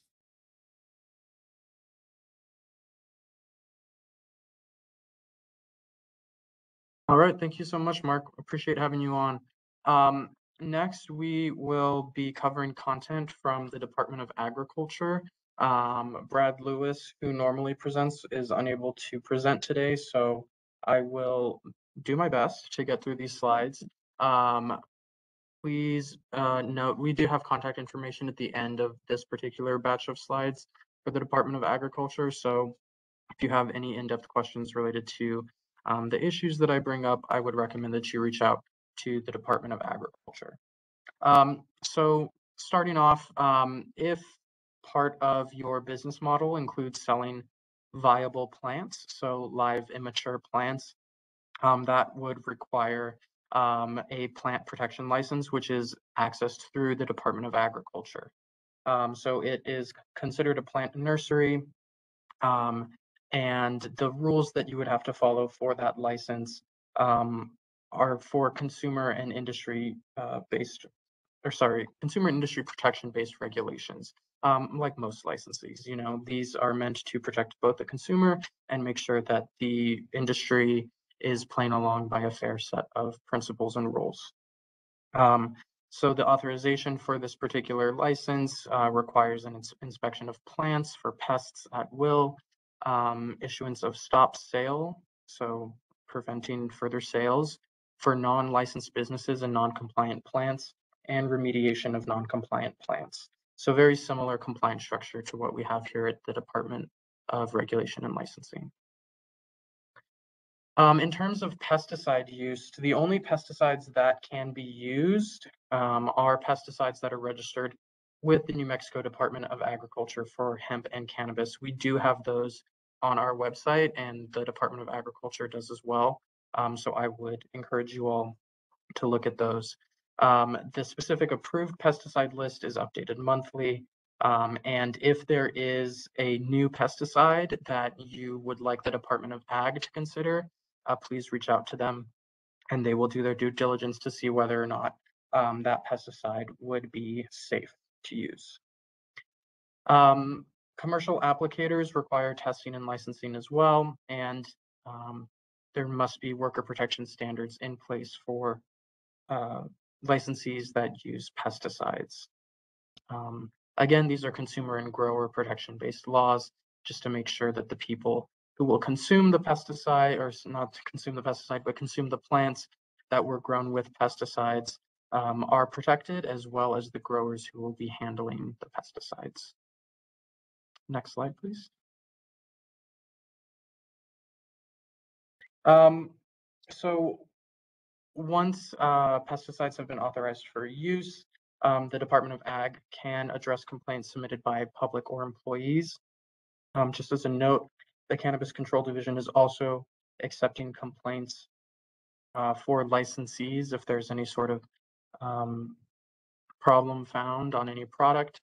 We have a complaint form. You can email us and we can get that over to you. There will also, the Department of Agriculture can conduct inspections of licensed pesticide applicators and the records of those applicators. And they may remove some plant tissue to determine pesticide residues and conduct additional testing. Next slide, please. So weights and measures, the Department of Agriculture also calibrates the weights and measures that are used. Scales that are used in trade are inspected annually. They may, if you have a scale, you may request services from a third party that's approved by the Department of Agriculture to test or repair it. It needs to be calibrated appropriately by the Department of Ag standards. And again, this is to protect both consumers and the industry. And similarly, the department is authorized to inspect scales at will, test for compliant labeling of packaged articles, and remove from service non-compliant scales or packages. So in relation to the sale of seeds and seeds generally, all seeds must be truthfully labeled with respect to germination, purity, and identification. The law does not specify who can test, but it should be tested to figure out germination, purity, and identification. You might want to reach out to the Department of Agriculture if you need additional guidance for more guidance around who can test. And again, here we have the principle of protecting consumers and the industry. The Department of Agriculture can inspect or test packaging for compliance at will, and they can also address customer complaints. And like other authorities that the department has, they can stop the sale of non-compliant articles or non-compliant seed sales in this case. So if there are any questions for the Department of Agriculture, we have their URL here, nmda.nmsu.edu, and their phone number 575-646-3007. I believe that's the last slide of theirs. And next we will be moving to, sorry, one second. We'll be moving on to Seedcrest. And representing Seedcrest, we have Ms. Shannon Jaramillo.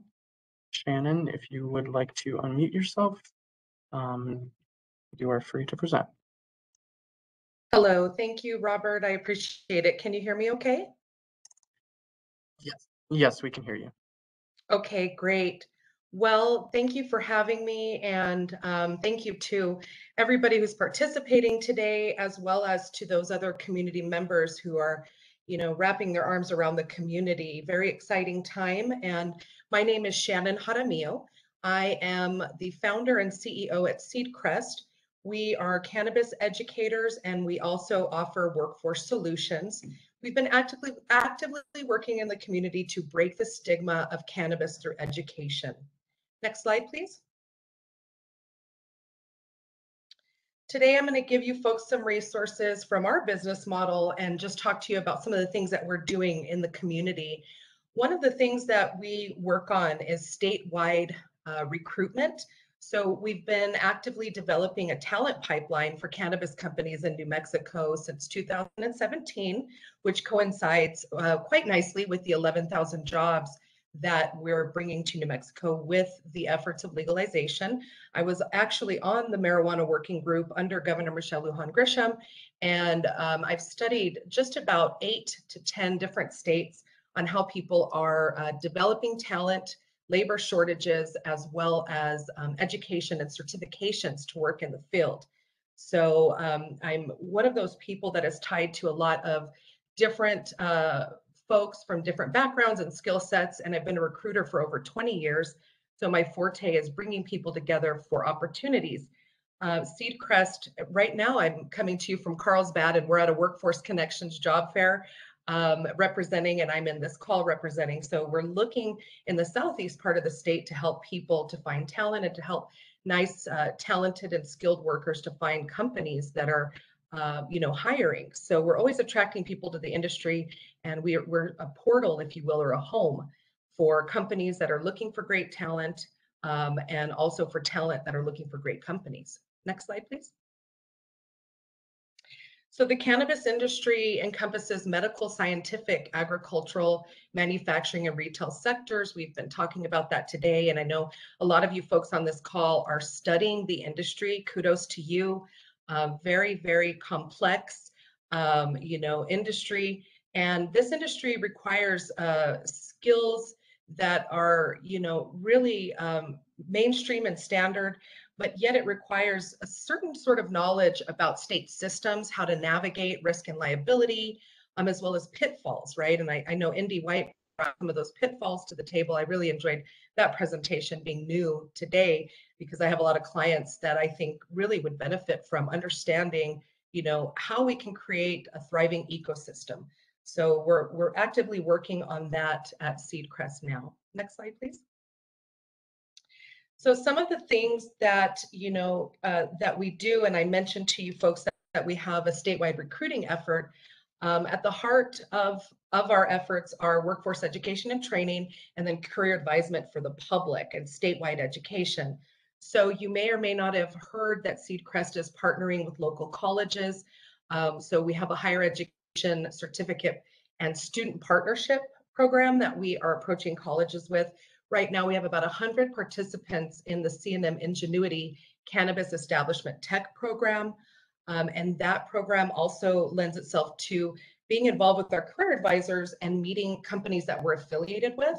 So we're very proud of that, and we've been working to get that program across the state so that we can help people that are opening, say, businesses out in Portales to have students come through Eastern New Mexico University's college, for example. That would be an example of a place that we're looking. I'm getting a lot of calls from Clovis, and so I'm actively trying to work with the colleges out there as well, so that we can, really use the infrastructure that New Mexico has in place and tap into these colleges and put this education in front of the students so they can have a bridge into the industry. Our goal is to help New Mexicans to find the jobs and to be a resource to these colleges so they can start up. As I mentioned, we're also developing New Mexico State's talent pool. We also offer small business human resources and training solutions, both online. I'll tell you a little bit more about one of our new tools. It's a learning management system where you can train and track and report on the safety and health training to our state government. We also offer small business consultations, and we are working actively with quite a few businesses that are going through their application processes and working to help them set up their HR departments, to find people, and then to utilize our contacts at Seedcrest. We are a center of influence, and we're connected, pretty much well connected with just about everybody around the state. And so if we can be a resource to you, please do tap into us. We offer turnkey employee compliance training and government reporting. And we're also at the heart of workforce equity planning as diversity recruiters in the New Mexico area. We're from New Mexico, and we understand the needs of New Mexico's small business community, as well as how to successfully bridge people into these opportunities. Next slide, please. So we also get that companies, that are starting up, and even companies that are seasoned and grandfathered in, have employees, hiring managers, and HR and compliance officers that are wearing many hats. So some of the goals of our staffing and software solutions are to make it easy and to support company teams around hiring so that we can collaborate with them and really lead some of our talent as a supplemental resource to their hiring processes. And then to give virtual tools that make sense, that align with the regulatory processes. And so our learning management software and our customer relationship management software at Seedcrest really does align, because we created it around the gaps that we were seeing here in New Mexico, right? And so it fits in nicely with a business model who is actively staying compliant with the state regulations around safety and health training, and also allows compliance officers and companies to add their own customized training or brand training to it, so you can assign it to your employees as you scale. That's a nice tool for compliance officers who are also hiring managers, and maybe you're a retail manager, right? So we're trying to really help people to expand and supporting, their company, and then gaining support around our alumni, because we have hundreds of people who come to us every month to take a look at companies in the industry or to start up a company in the industry. Our virtual learning management solutions are positioned to also save time and money. We understand, the cost behind hiring, sourcing talent, especially executive level talent. You're going to find that you have a lot of entry level talent excited about your brands and excited about getting into jobs with you. However, maybe, to find a director of cultivation, out in the Clovis area, for example, where I've just heard of a calling for 3 to 5 different directors of cultivation, right? So how do we bring our resources together so that we can help your companies to solidify the investments that you put into the community? That's what we're really about. Next slide.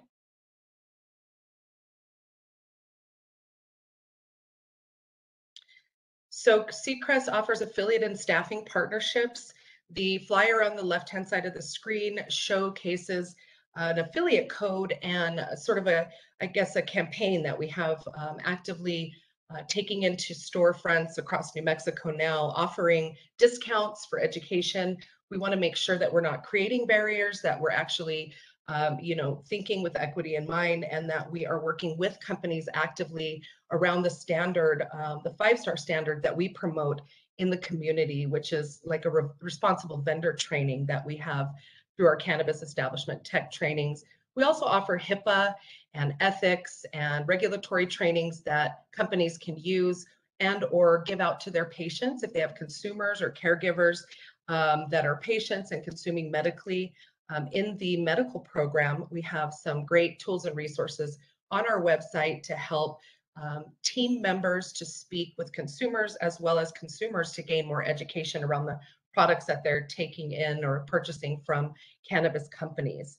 So really, on the staffing side, we look to mirror that with these affiliate programs so that we can help with direct staffing and temporary staffing solutions. And how we do that is by creating this standard we call the 5-star standard. We'll talk a little bit more about it in the upcoming slides, but we're looking to help companies with industry training.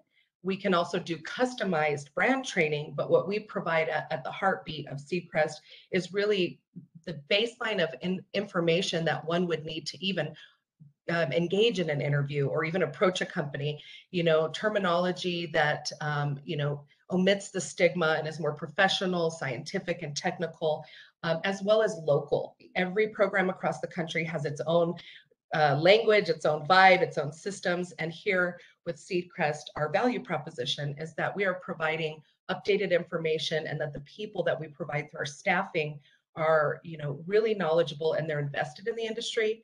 And so really, if you're looking for, solutions around standardizing and how to start up an HR department, we're a good resource for that. Next slide, please. So this is what our software looks like right now. And we're at www.seedcrest.io. And, on the left hand, you'll see the Cannabis Establishment Tech Program. And then we do have a New Mexico Cannabis Industry course. It's an updated course. We really do like to help small businesses to understand the landscape of the marketplace. And we've utilized that in some live workshops quite successfully. And that is also included in the Cannabis Establishment Tech course right now. You can take it on our website and also you can take it within the Cannabis Establishment Tech program. Next slide. This is a snapshot of, the 16, we've got 16 courses now and one major program, a couple of other programs under development that will be launching in 2022. It'll be a big year for us as we try to keep pace with the marketplace ourselves. We're on track scaling in the next year and adding a lot of great education that we have been told that the marketplace wants and needs, like horticulture, entrepreneurship, manufacturing, and those types of programs. Right now, we've got about 16 classes and our Cannabis Establishment Tech program online at your disposal, and we're empowering employers to utilize those as standardized trainings to get started in. And our system also tracks compliance and allows you to self-audit and send reports to the state. We also have a government seat on our software should government wish to pull reports and look into training in the future. Next slide. So I mentioned some of the workforce solutions. If you wanted to get started with us, you would simply go to our website and sign up for a business account. There's a monthly subscription on that business account. It's $200 a month. And then from there, you can add your employees at no cost to the software and keep records. We do charge then next when you start to train them and purchase training. So additional charges would occur should you say add on your employee and then wish to train them with one of our trainings. So, and we're more than happy to do a demo with you if you'd like to take a look at our systems, and if it makes your life easier, let's get in touch sooner than later so we can, sit down and look at some options through Seedcrest. On the right-hand side, you'll see just a little infographic about how the system works. We offer some of the core compliance training that you folks need. In 2022, we'll have a robust OSHA program, as well as just emergency health and safety options for manufacturers, cultivators, retail. What other trainings are we having? Crime prevention and all of the great trainings that are more standardized and that are coming into play in the regulations this year. So we're really moving and on track with the marketplace. You would be able to track your employee progress. We'll first assign the training to your employee, track progress, and then download the certificates as needed to report when you do your renewals. You can also create your own courses on our learning management systems. And let's say you're expanding operations, you're based out of Albuquerque, but now you a dispensary all the way in Farmington, or you're opening another cultivation, farm or micro business across the state. You would be able to give your employees all the same training. They can take it on their phones or laptops. You can add and then manage them as students, essentially.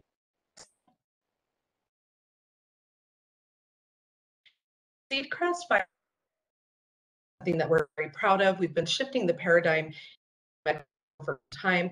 A lot of times resources like Indeed, ZipRecruiter, even LinkedIn, all great resources. I've been a recruiter for 20 years and I know them quite well.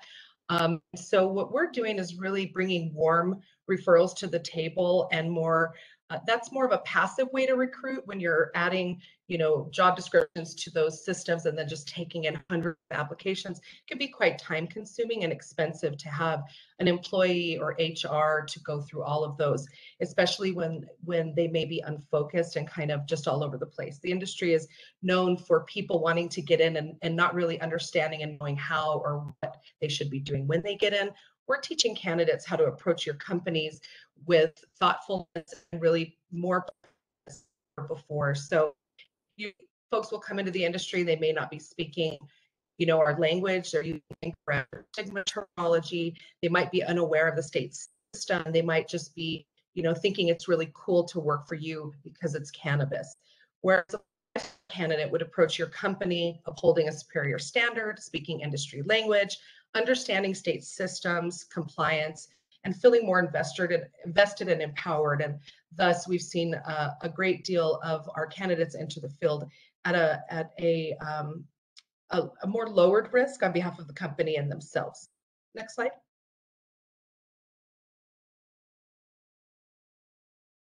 So our 5-star alumni uphold a higher standard for New Mexico. There are things that they're doing as they walk their advisement with us and take our courses. They're passing state and national background checks right out of the gate because they're tackling the barriers to entry, and we're teaching them completing CET program, which is a 40 contact hour program, and we've already accreditation here this past year, and at the end they get completion.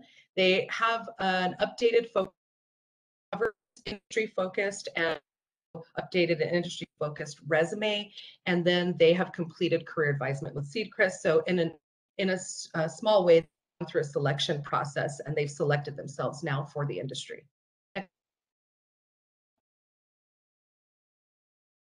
Here is some of the data that we take in on our software.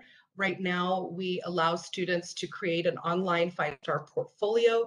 We used to do this in paper, and I would teach them to go to your businesses with this booklet in hand and their certificates and all of that. But we've really come into 2020 this year when we're able to help people to carry their docs with them and really to stay updated. And then we've got access to this information now on our database.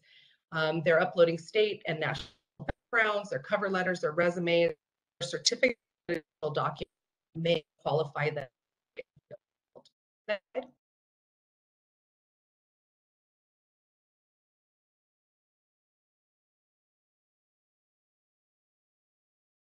If you can.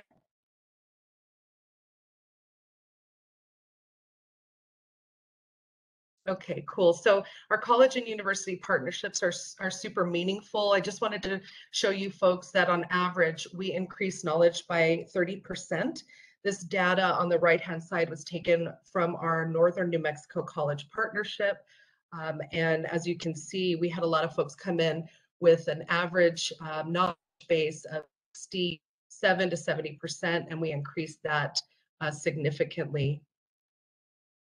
I can speak in more detail. I just read that question. And this, if you're in touch, we can do. So basically, I wanted to show you this so that you know we're tracking our own outcomes. We are always striving to matter experts are people who work in the field. They work actively, and they're the ones creating our curriculum. So a bunch of locals breaking the stigma. creating curriculum, helping people to understand the industry and to look at it for the right timing. We do discuss pitfalls and, hot topics and those sort of things in our classes. And we stay relevant and updated for New Mexico so that you have the most updated information through Seedcrest. Next slide.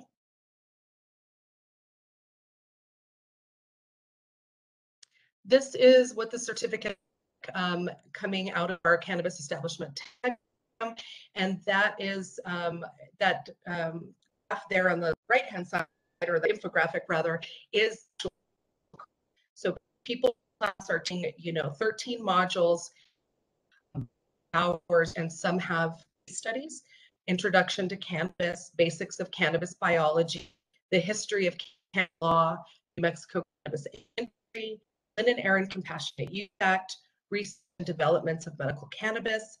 We are asking them to take an ethics course, do get HIPAA for cannabis professionals through this class, have safety and security, customer service, based qualified and the experience of illness, and the risks and signs of overuse, abuse, and addiction, as well as patient and personal dealing with infectious diseases. So it's a well-rounded and holistic perspective of the industry that's just a couple certificate programs that we have available is a horticulture certificate for directors of cultivation, for example, coming in spring of 2020. So right now, if you wanted to enroll in this course, you could go to CNM Ingenuity, look at their special skills training and enroll in this course, or you could take it off of our program as well. We do offer scholarship codes to make it affordable at Seedcrest.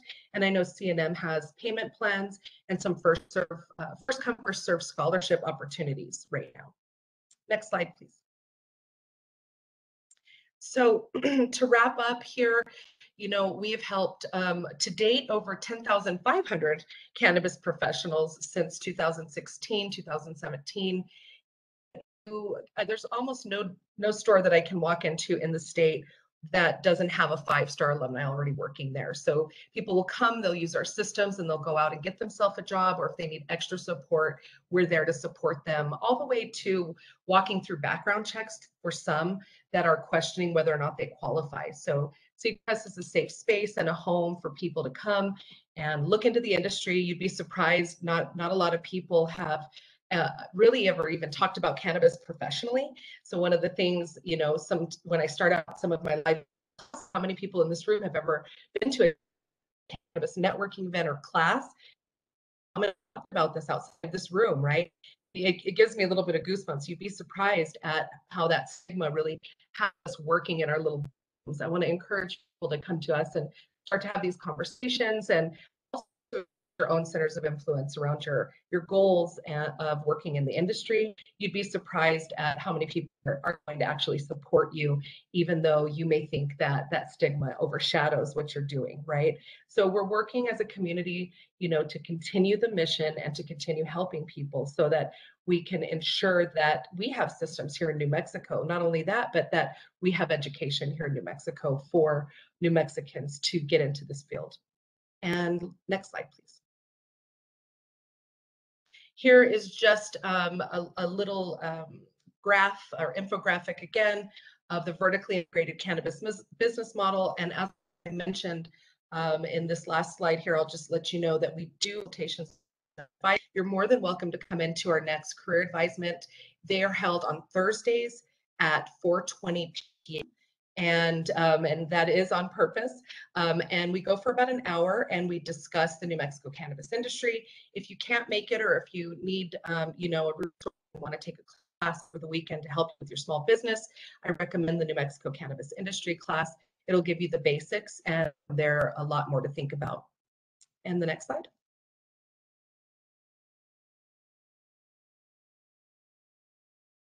And just to wrap up, my information is at the bottom of this slide here. You can contact me. It's Shannon@seedcrest.io.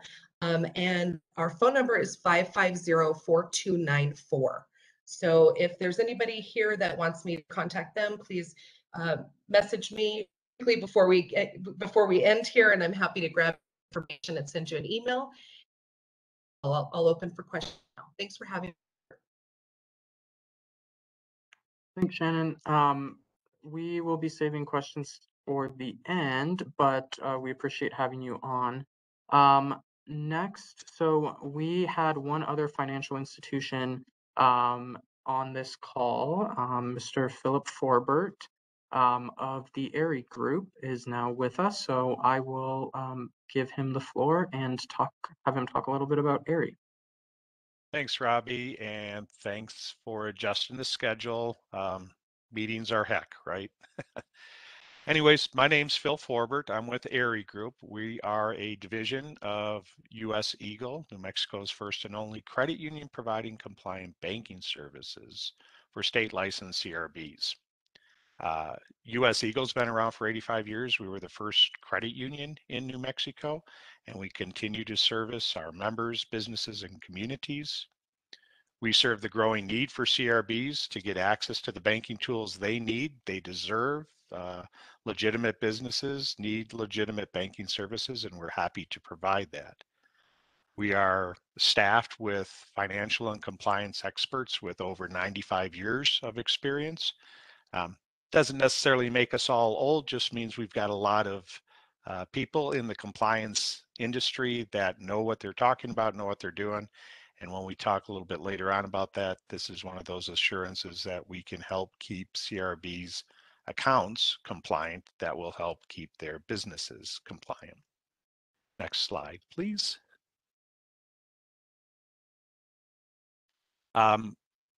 If Southwest has already talked about this, I'm going to double down on it. Our application processes, they're stringent and require full cooperation of the applicant.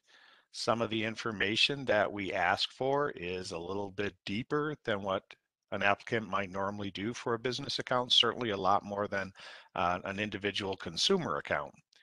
It requires that level of cooperation and transparency to ensure that we can trace all legitimate sources, that we can help ensure your company, your business is working with other legitimate sources, and basically ensure that the industry becomes safer and has a, let's say, a culture of compliance. We use our onboarding processes from Safe Harbor. They developed some of those first banking processes, CRB banking processes up in Colorado, and they've been in business for quite a while. So we've basically based a lot of our processes from theirs. Next slide. So part of the due diligence, the risk assessment prior to opening is deep for both us and obviously the industry. We verify all licenses and registrations of cannabis bankers with the RLD. We constantly review the licensing applications and even the renewal processes. We work with RLD to get the state licensing and enforcement authorities that information to ensure that those licenses are legit. And we develop an understanding with the CRB with what their normal activity is expected to be, what their levels of transactions, what their interactions with various vendors, suppliers, etc. are. And we do that to understand the business so that when there are anomalies to that normal operating procedure, we can understand them better and we can work to ensure that the CRB gets the services they need. We do ongoing monitoring of your accounts, all the transactions. We ensure that you're working with legitimate other CRBs, other related parties. We do work with FinCEN, right, to identify red flags. You'll hear CRTs and SARs with us. We will file them. We ensure that the compliance of those are taken care of, so we help your business that way, and we continue to refresh the information through due diligence, through our periodic auditing and monitoring of your account. Next slide, please. So You probably hear compliant banking. You understand that there's regulations involved with it, but this is why those regulations are important and why your compliance, why a CRB's compliance and the banking industry's compliance is very important. What we can provide for you is compliant bank records. RLD, CCD has already established that they'll want auditable financial records. We can help provide that for you. We can validate your cash sales and income from that and ensure your deposits up to $250,000 through the NCUA, which is our regulating, our government regulating source. We protect the industry, and this is as important as anything else, as the public's opinion, if you will, the culture of the industry. As that continues to increase, we want to continue to legitimize all those businesses and all those transactions such that this business is looked at as a safe operating business, both for communities, for other businesses that might be associated with them, and just for the general public as all. Again, we ensure those transactions are validated, make sure there's no bad players involved. Again, it helps to protect the industry. We protect individuals. We protect our New Mexicans because we ensure cash is handled securely. We have partnerships that will come and pick up your cash from your facility to ensure that you're not sending out your employees with a bank load of cash, a bag of cash, whatever, on a regular basis, on a regular route. We ensure that we can handle that. We incentivize the legal business operations by making these things easy, making them understandable to do, making sure your accounts are held up to date and held accountable and validated through our different processes. And as much for New Mexicans, we are able to track and verify these sources of cash so that they can be entered into the general economy and therefore taxed and brought into New Mexico's budding economy. Haha. Next slide, please.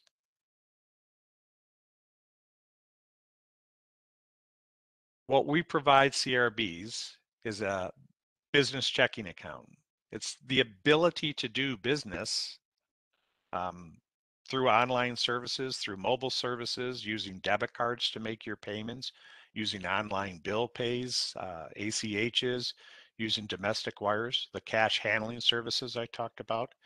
This gives you the ability to secure your physical cash, to gain access to normal payment channels using the debit cards or online services. You maintain a compliant and safe operating environment by doing that, and it allows you to focus on business, not your banking issues. Next slide. To establish anything with us or to contact us, here's our information. I encourage anybody who hasn't yet looked at the different services that we offer to go out to our website, Cannabis Banking website. We have some nice overviews there of not just our services, but a page there of resources, federal, state, local resources, guidelines, regulations, some of the associations information that will help you familiarize yourself even more with like IRS tax information that'll be required, business significations, identifications, etc. We're here to help you. We provide compliant cannabis banking, and we would love to talk more about this with you. I think that's the end of my slide, isn't it, Robbie? Yes, it looks like it is. Thank you so much, Phil, for being on the call. We really appreciate having you. Thank you for making the adjustment. I appreciate that too. Of course, no problem at all. So the very last portion of our presentation before questions, and apologies, we're running up against the time frame. I will allow some, we'll go over and I'll allow some extra time to answer some questions. But the last portion that we'll be talking about is a very broad overview of the Cannabis Control Division and some key things to keep in mind as you all look to actually get your license from us. So the first thing that I want to kind of make clear is there has been a lot of talk about deadlines in the industry, in the media, just as we talk about, having applications available to the public. I just want to make clear that there are deadlines that the division has to make things available to the public. There aren't any application deadlines for you all. You can submit an application at any point in time once you're ready, whether that, once the application is open for whatever license you're applying for. If you have all your materials ready, you can apply in 2 days, you can wait 2 years. It's really up to you. There's no deadline, and there is also no license limit that the statute imposes. So we can give an unlimited amount of licenses in any particular category. So I just wanted to make kind of that distinction, but then let you all know that we, the division, do have deadlines to make things available to you all. So the September 1st deadline that we had was to begin processing producer and micro producer licenses, which we have done. That application is available, and we'll be talking about that a little bit more in depth in a couple minutes. January 1 is a deadline for all other license types to be made available, and April 1st, 2022 is the deadline for retail sales to begin. Again, these are all our deadlines to the public. As I mentioned, producer applications are now available. They're on our website. If you go to ccd.rld.state.nm.us, you can find our application. The URL is also here on the slide itself in that middle box. Subsequent applications for manufacturing, couriering, retail, those are coming very shortly. We also have licenses for cannabis consumption areas, testing labs, and research labs coming shortly as well. We did have an emergency rule filing last month, specifically over manufacturing rules. So if you know any people who are current licensees under the medical system, or they were licensed under the Department of Health, and they have manufacturing operations, they now are under the rules that they follow are now rules that the Regulation and Licensing Department has promulgated, and is not the Department of Health rules that were promulgated. As I mentioned, applications for all license types will be available no later than January 1, 2022. Next slide. So I wanted to just quickly go over some of the fees associated with particular licenses. You'll see on the left-hand side of that right column, the proposed fees. That first number is the licensure fee. So for example, if you look at producer, $2,500 is the licensing fee, and then the number to the right of that says 1,000 additional is the premise fee.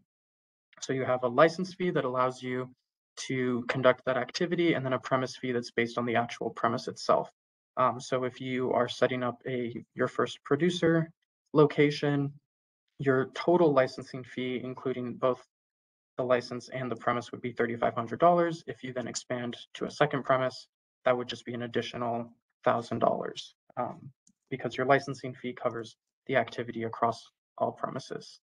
One thing to keep in mind is that there is a particular license type, cannabis producer micro business, that has a little bit of a different fee structure. So depending on the number of plants that you're growing, that will determine your fee. And so if you're growing 100 plants or less, your licensing fee will be $500. If you're growing anywhere from 101 to 200 plants, your licensing fee will be $1,000. Another kind of quirky licensing structure is that integrated cannabis micro business, which allows for multiple licensed activities, and depending on the number of activities that a licensed integrated cannabis micro business is engaged in, that will change the licensing fee. So on the lower end, if you're only doing 2 activities, it'll be $1,000, and on the high end, if you're doing 5 activities, that would be $2,500. Next slide, please. I also wanted to discuss a little bit briefly the plant fees that will be applicable to producers and vertically integrated licensees that have producer activities. So this is a fee that's associated for each plant that a producer is allowed to grow at any one time. Note that producer micro businesses and integrated cannabis micro businesses are exempt from this fee. So as we talked about in the last slide, producer micro businesses can grow up to 200 plants, but they have no plant fee associated with them. And integrated cannabis micro businesses allow for multiple activities, but again, have that plant limit of 200 with the caveat that there will be no plant fee associated with those 200 plants. So keeping that in mind, looking at the plant fee structure, if plant fees are applicable to you. So again, sorry to beat a dead horse here, but for producers and vertically integrated licenses, that would be a $10 fee per plant if you have any sort of commercial activity. Now, if you are only engaged in medical activity, growing plants for medical purposes, your plant fee would be $5. And the reason for that is that if you, as an applicant for any license, decide that you will exclusively engage in the medical market and have no adult use commercial activity, all of your licensing fees will be cut in half. And so that's reflected here in the per plant fee. So I wanted to highlight a little bit of the producer license. Like I said, this application is entirely online. We wanted to make it a little more streamlined, and so you can find it on our website. We also have a producer checklist on our website, so you can see in advance what the licensing requirements will be prior to actually creating an account and starting an actual application. So to kind of give you a sense of what will be on that application, we have general personal and business information, so contact information of the individuals, where the location is, their mailing address, physical address, for example, the business license, operations. You need to certify that you'll be a certain distance away from schools and daycares. There are certain land requirements.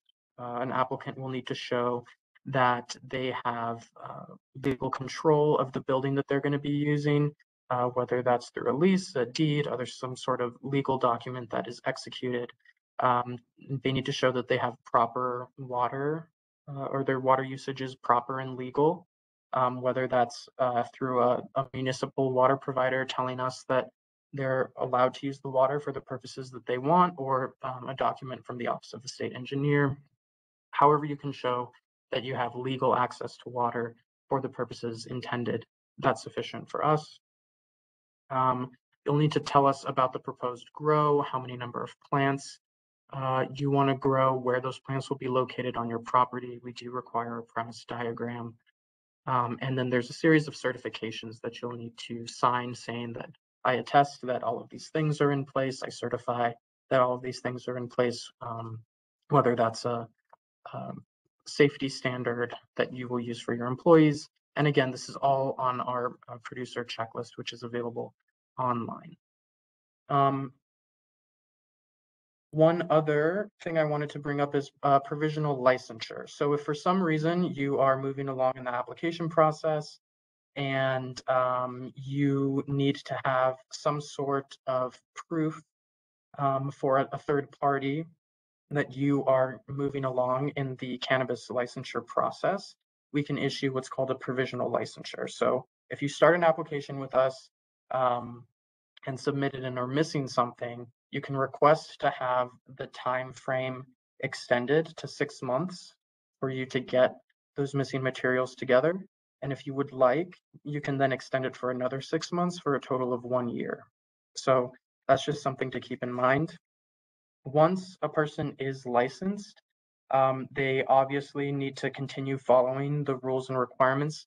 And Indy White from the Cannabis Chamber of Commerce spoke earlier about how important it is to know the laws and the rules and the regulations. And, this is part of this goes to that point, I would say.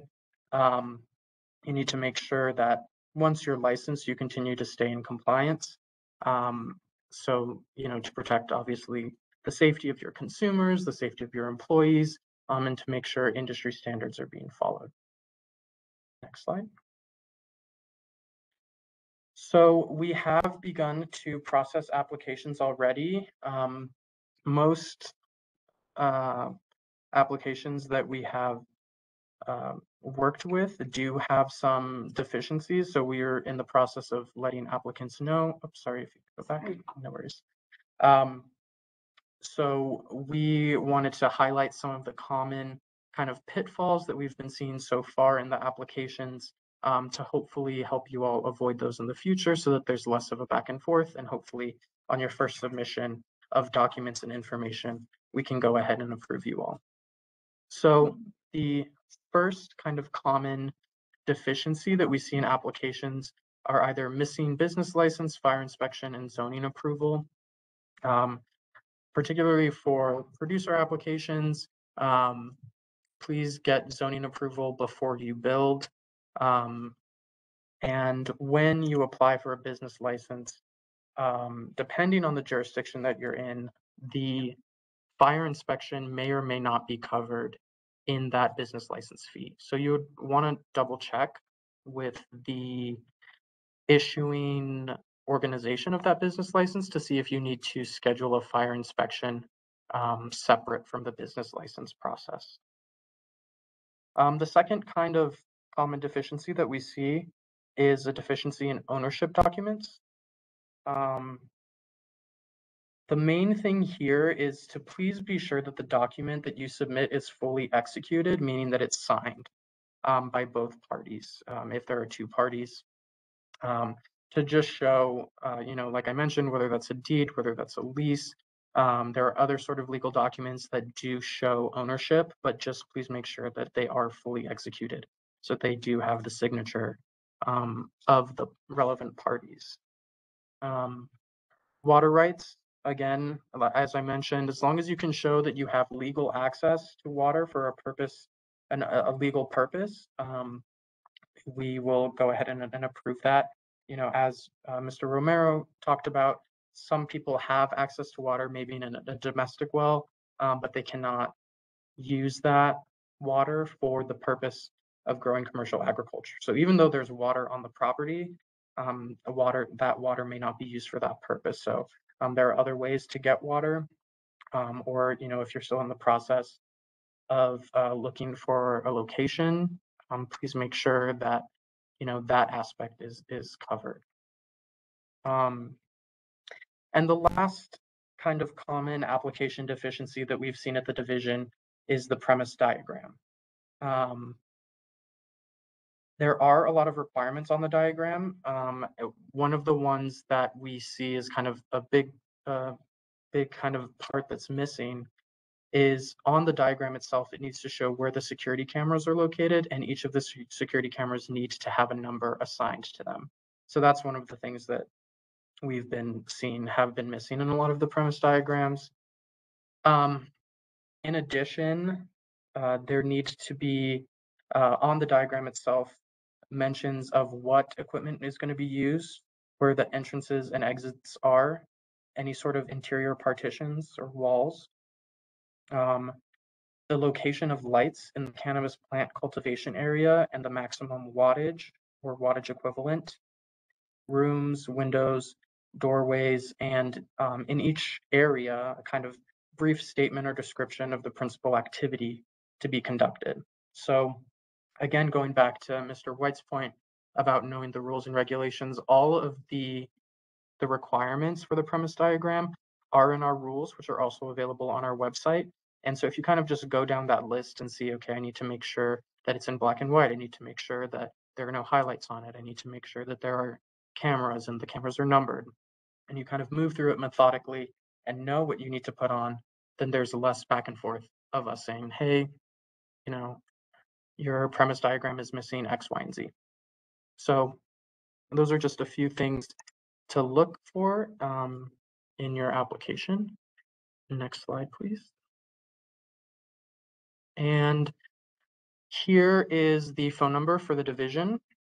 Most of the questions that we have tend to be on licensing, and that number will direct you to our licensing staff. They're very knowledgeable. They can help you out with any question you may have, whether you have not applied yet or have applied and have a question. They can help you out.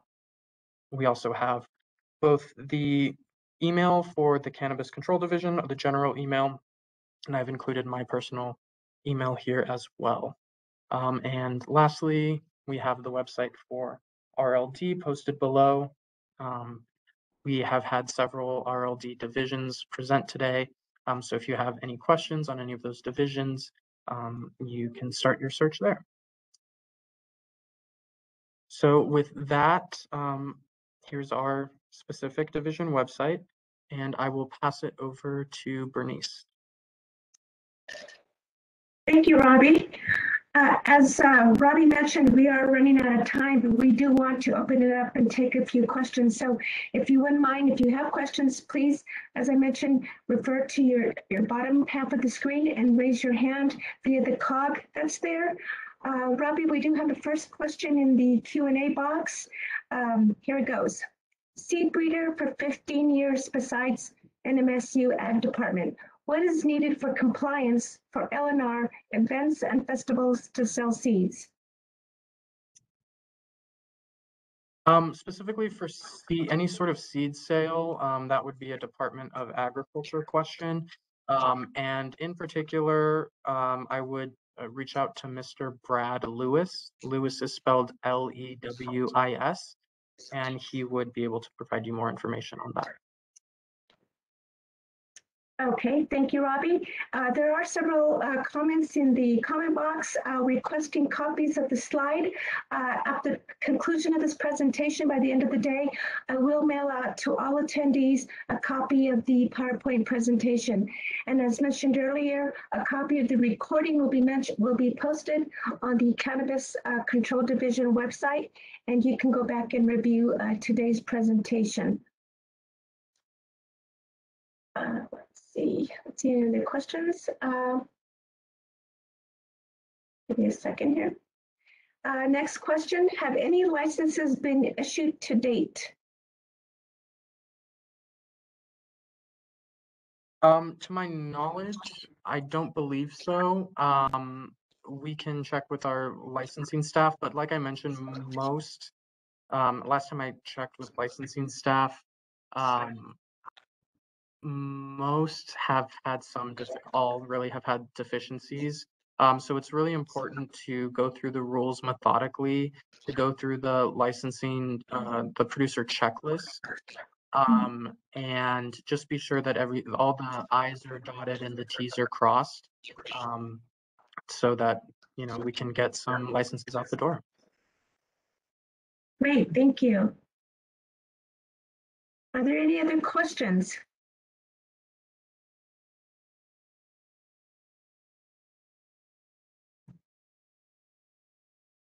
Seeing no more questions, Robbie. Well, in that case, I do. There are a couple of hands that have been raised. Onward Green, you are unmuted. You can ask your question. Yes, my question is, I haven't heard anything for the help of people who has criminal records to get into this industry. Is there anything being done about that?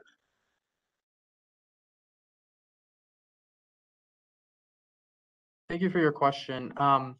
We are in the process of trying to get together some funding specifically for micro business producers, which isn't specific to, returning citizens, but we tend to see that that's kind of an easier entry for people who want to grow.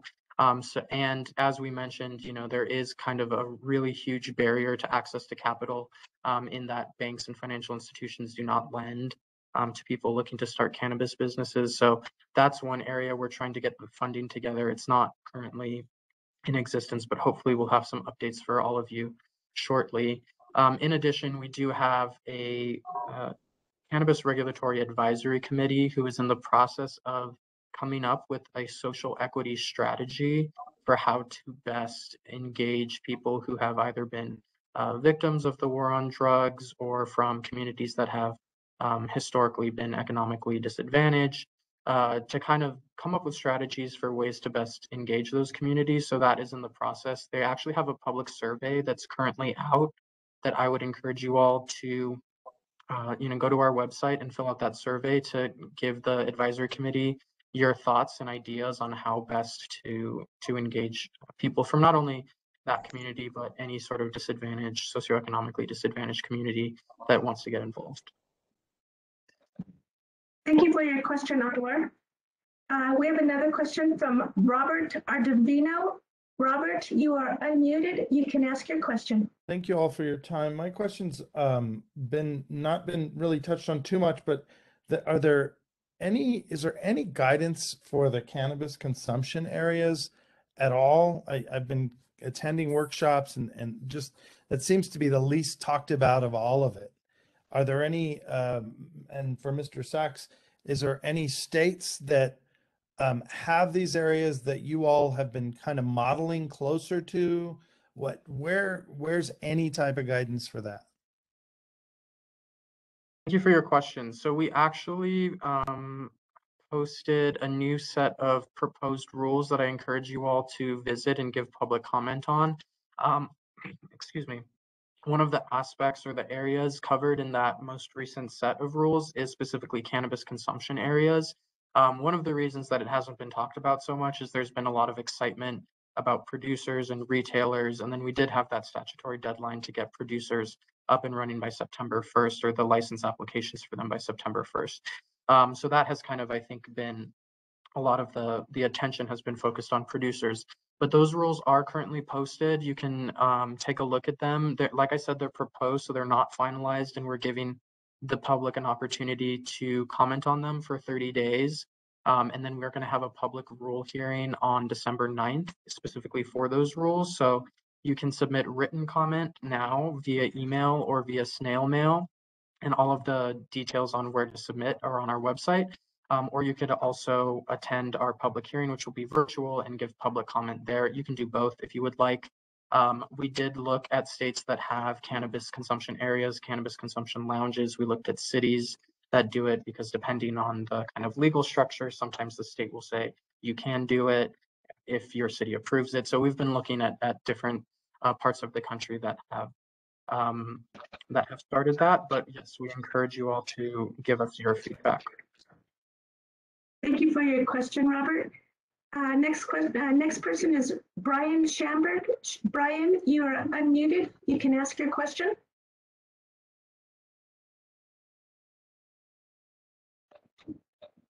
Brian Schamberg.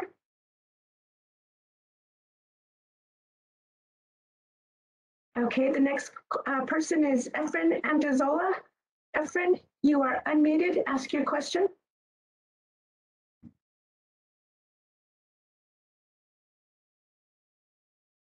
Efren Andazola. Okay, we'll go on to the next person.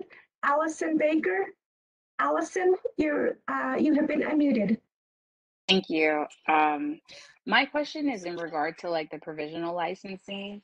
Are there any limitations as to what we can request for the provisional license? Like for instance, we have an issue with like our buildings. If we were to get the land, obviously we can't get like a fire inspection without our building being put up, and that takes a certain amount of time. Would we be able to apply for the license with a provision that once we get the fire inspection or whatever, like the building, the business license? I guess, are there any limitations to the provisional licensing? Sorry. We recommend that you do as much as possible. If there is something, like if you're having an issue with the building and then therefore the fire inspection, go ahead and submit a request for provisional licensure. And As I said, try and get everything else together, and it should be no issue to grant that provisional licensure. One thing to keep in mind, though, the provisional licensure doesn't allow the activity to begin, and it isn't kind of like, well, once this is complete, then you have the green light to go ahead and get started. Once you have the remaining documents, then you would have to submit those to the division, and then we'll send you an official license, and that license actually will allow you to start operating. I know you didn't ask that question, but I think it's something that's important that I forgot to mention as we're talking about provisional licenses. But yes, go ahead and get as much information together as possible, and then submit a request for a provisional license. And it's, the more information you have, the easier it is for us to process it. Thank you for your question, Allison. The next person in queue is Colette. Colette, you are unmuted. You can ask your question. Hello, can you hear me? Yes, we can. Oh, great. Thank you. My husband, actually, William, is attending this also and has the question. So if you'll allow him. This has very little to do with what the presentation was today, but we've been in the process of trying to get licensed through the state and our county here in Los Alamos for a micro business that we want to start. The county has been throwing some major roadblocks at us. Currently, as of the things stand right now, there are no roadblocks, but they're making decisions to eliminate the possibility of having a home-based business at all, and consumption areas as well. My question is we're getting ready to talk to a lawyer. Who do we go to with the state to see about what the actual rules are with that? Thank you for your question. The statute very clearly allows local jurisdictions to make determinations on zoning, and we don't have any authority over that. If you do think that the actions of the local jurisdiction are outside of what the statute has allowed them to do, I would recommend that, yeah, you speak with legal counsel. But unfortunately, there's nothing beyond us kind of having a conversation with local jurisdictions and just trying to work as collaboratively as possible. But we do not have any authority over what they can and cannot do. We do understand that, and we've been participating in the process, and we've really been running into a lot of, I think, unnecessary roadblocks. So thank you for your answer. We appreciate it. Of course. Thank you. The next person in queue is Marty Hines. Marty, you are unmuted. You can ask your question. Okay, thank you. I'm in rural New Mexico in the south part, and we applied for our business license the first week of August and still have not gotten it. They tell me they're about 90 days behind on issuing business licenses, but I've been holding off submitting my license application to you guys, waiting on that business license. Should I go ahead or?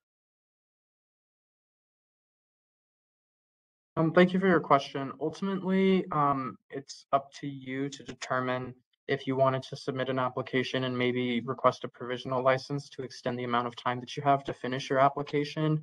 Like I said, there is no deadline for you to submit an application, and there's no limit on licenses. So it's really more of a personal preference of when you would like to submit your application. I was hoping to have a complete packet to send in, not we've applied for this, we're waiting. Okay, and then secondly, since we're doing a micro business and this is on private property, is the fire marshal who I call for a fire inspection, or where am I going to get a fire inspection? So it depends on where you're located. The business license office should be able to help direct you whether or not they help organize that. But you should reach out to them. Okay, thank you. Of course. Thank you. The next person in queue is Kevin Lutz. Kevin, you are unmuted. You can ask your question. Yeah, first I want to say thank you guys for the presentation today. I've been on all of these, and I think the CCD is doing a great job getting these things processed. I understand it's a lengthy process. I just want to make a comment on the gentleman I think one or two questions ago that mentioned something about a home-based business. And there is the statute that home-based businesses in cannabis are not allowed. So I just wanted to clarify that.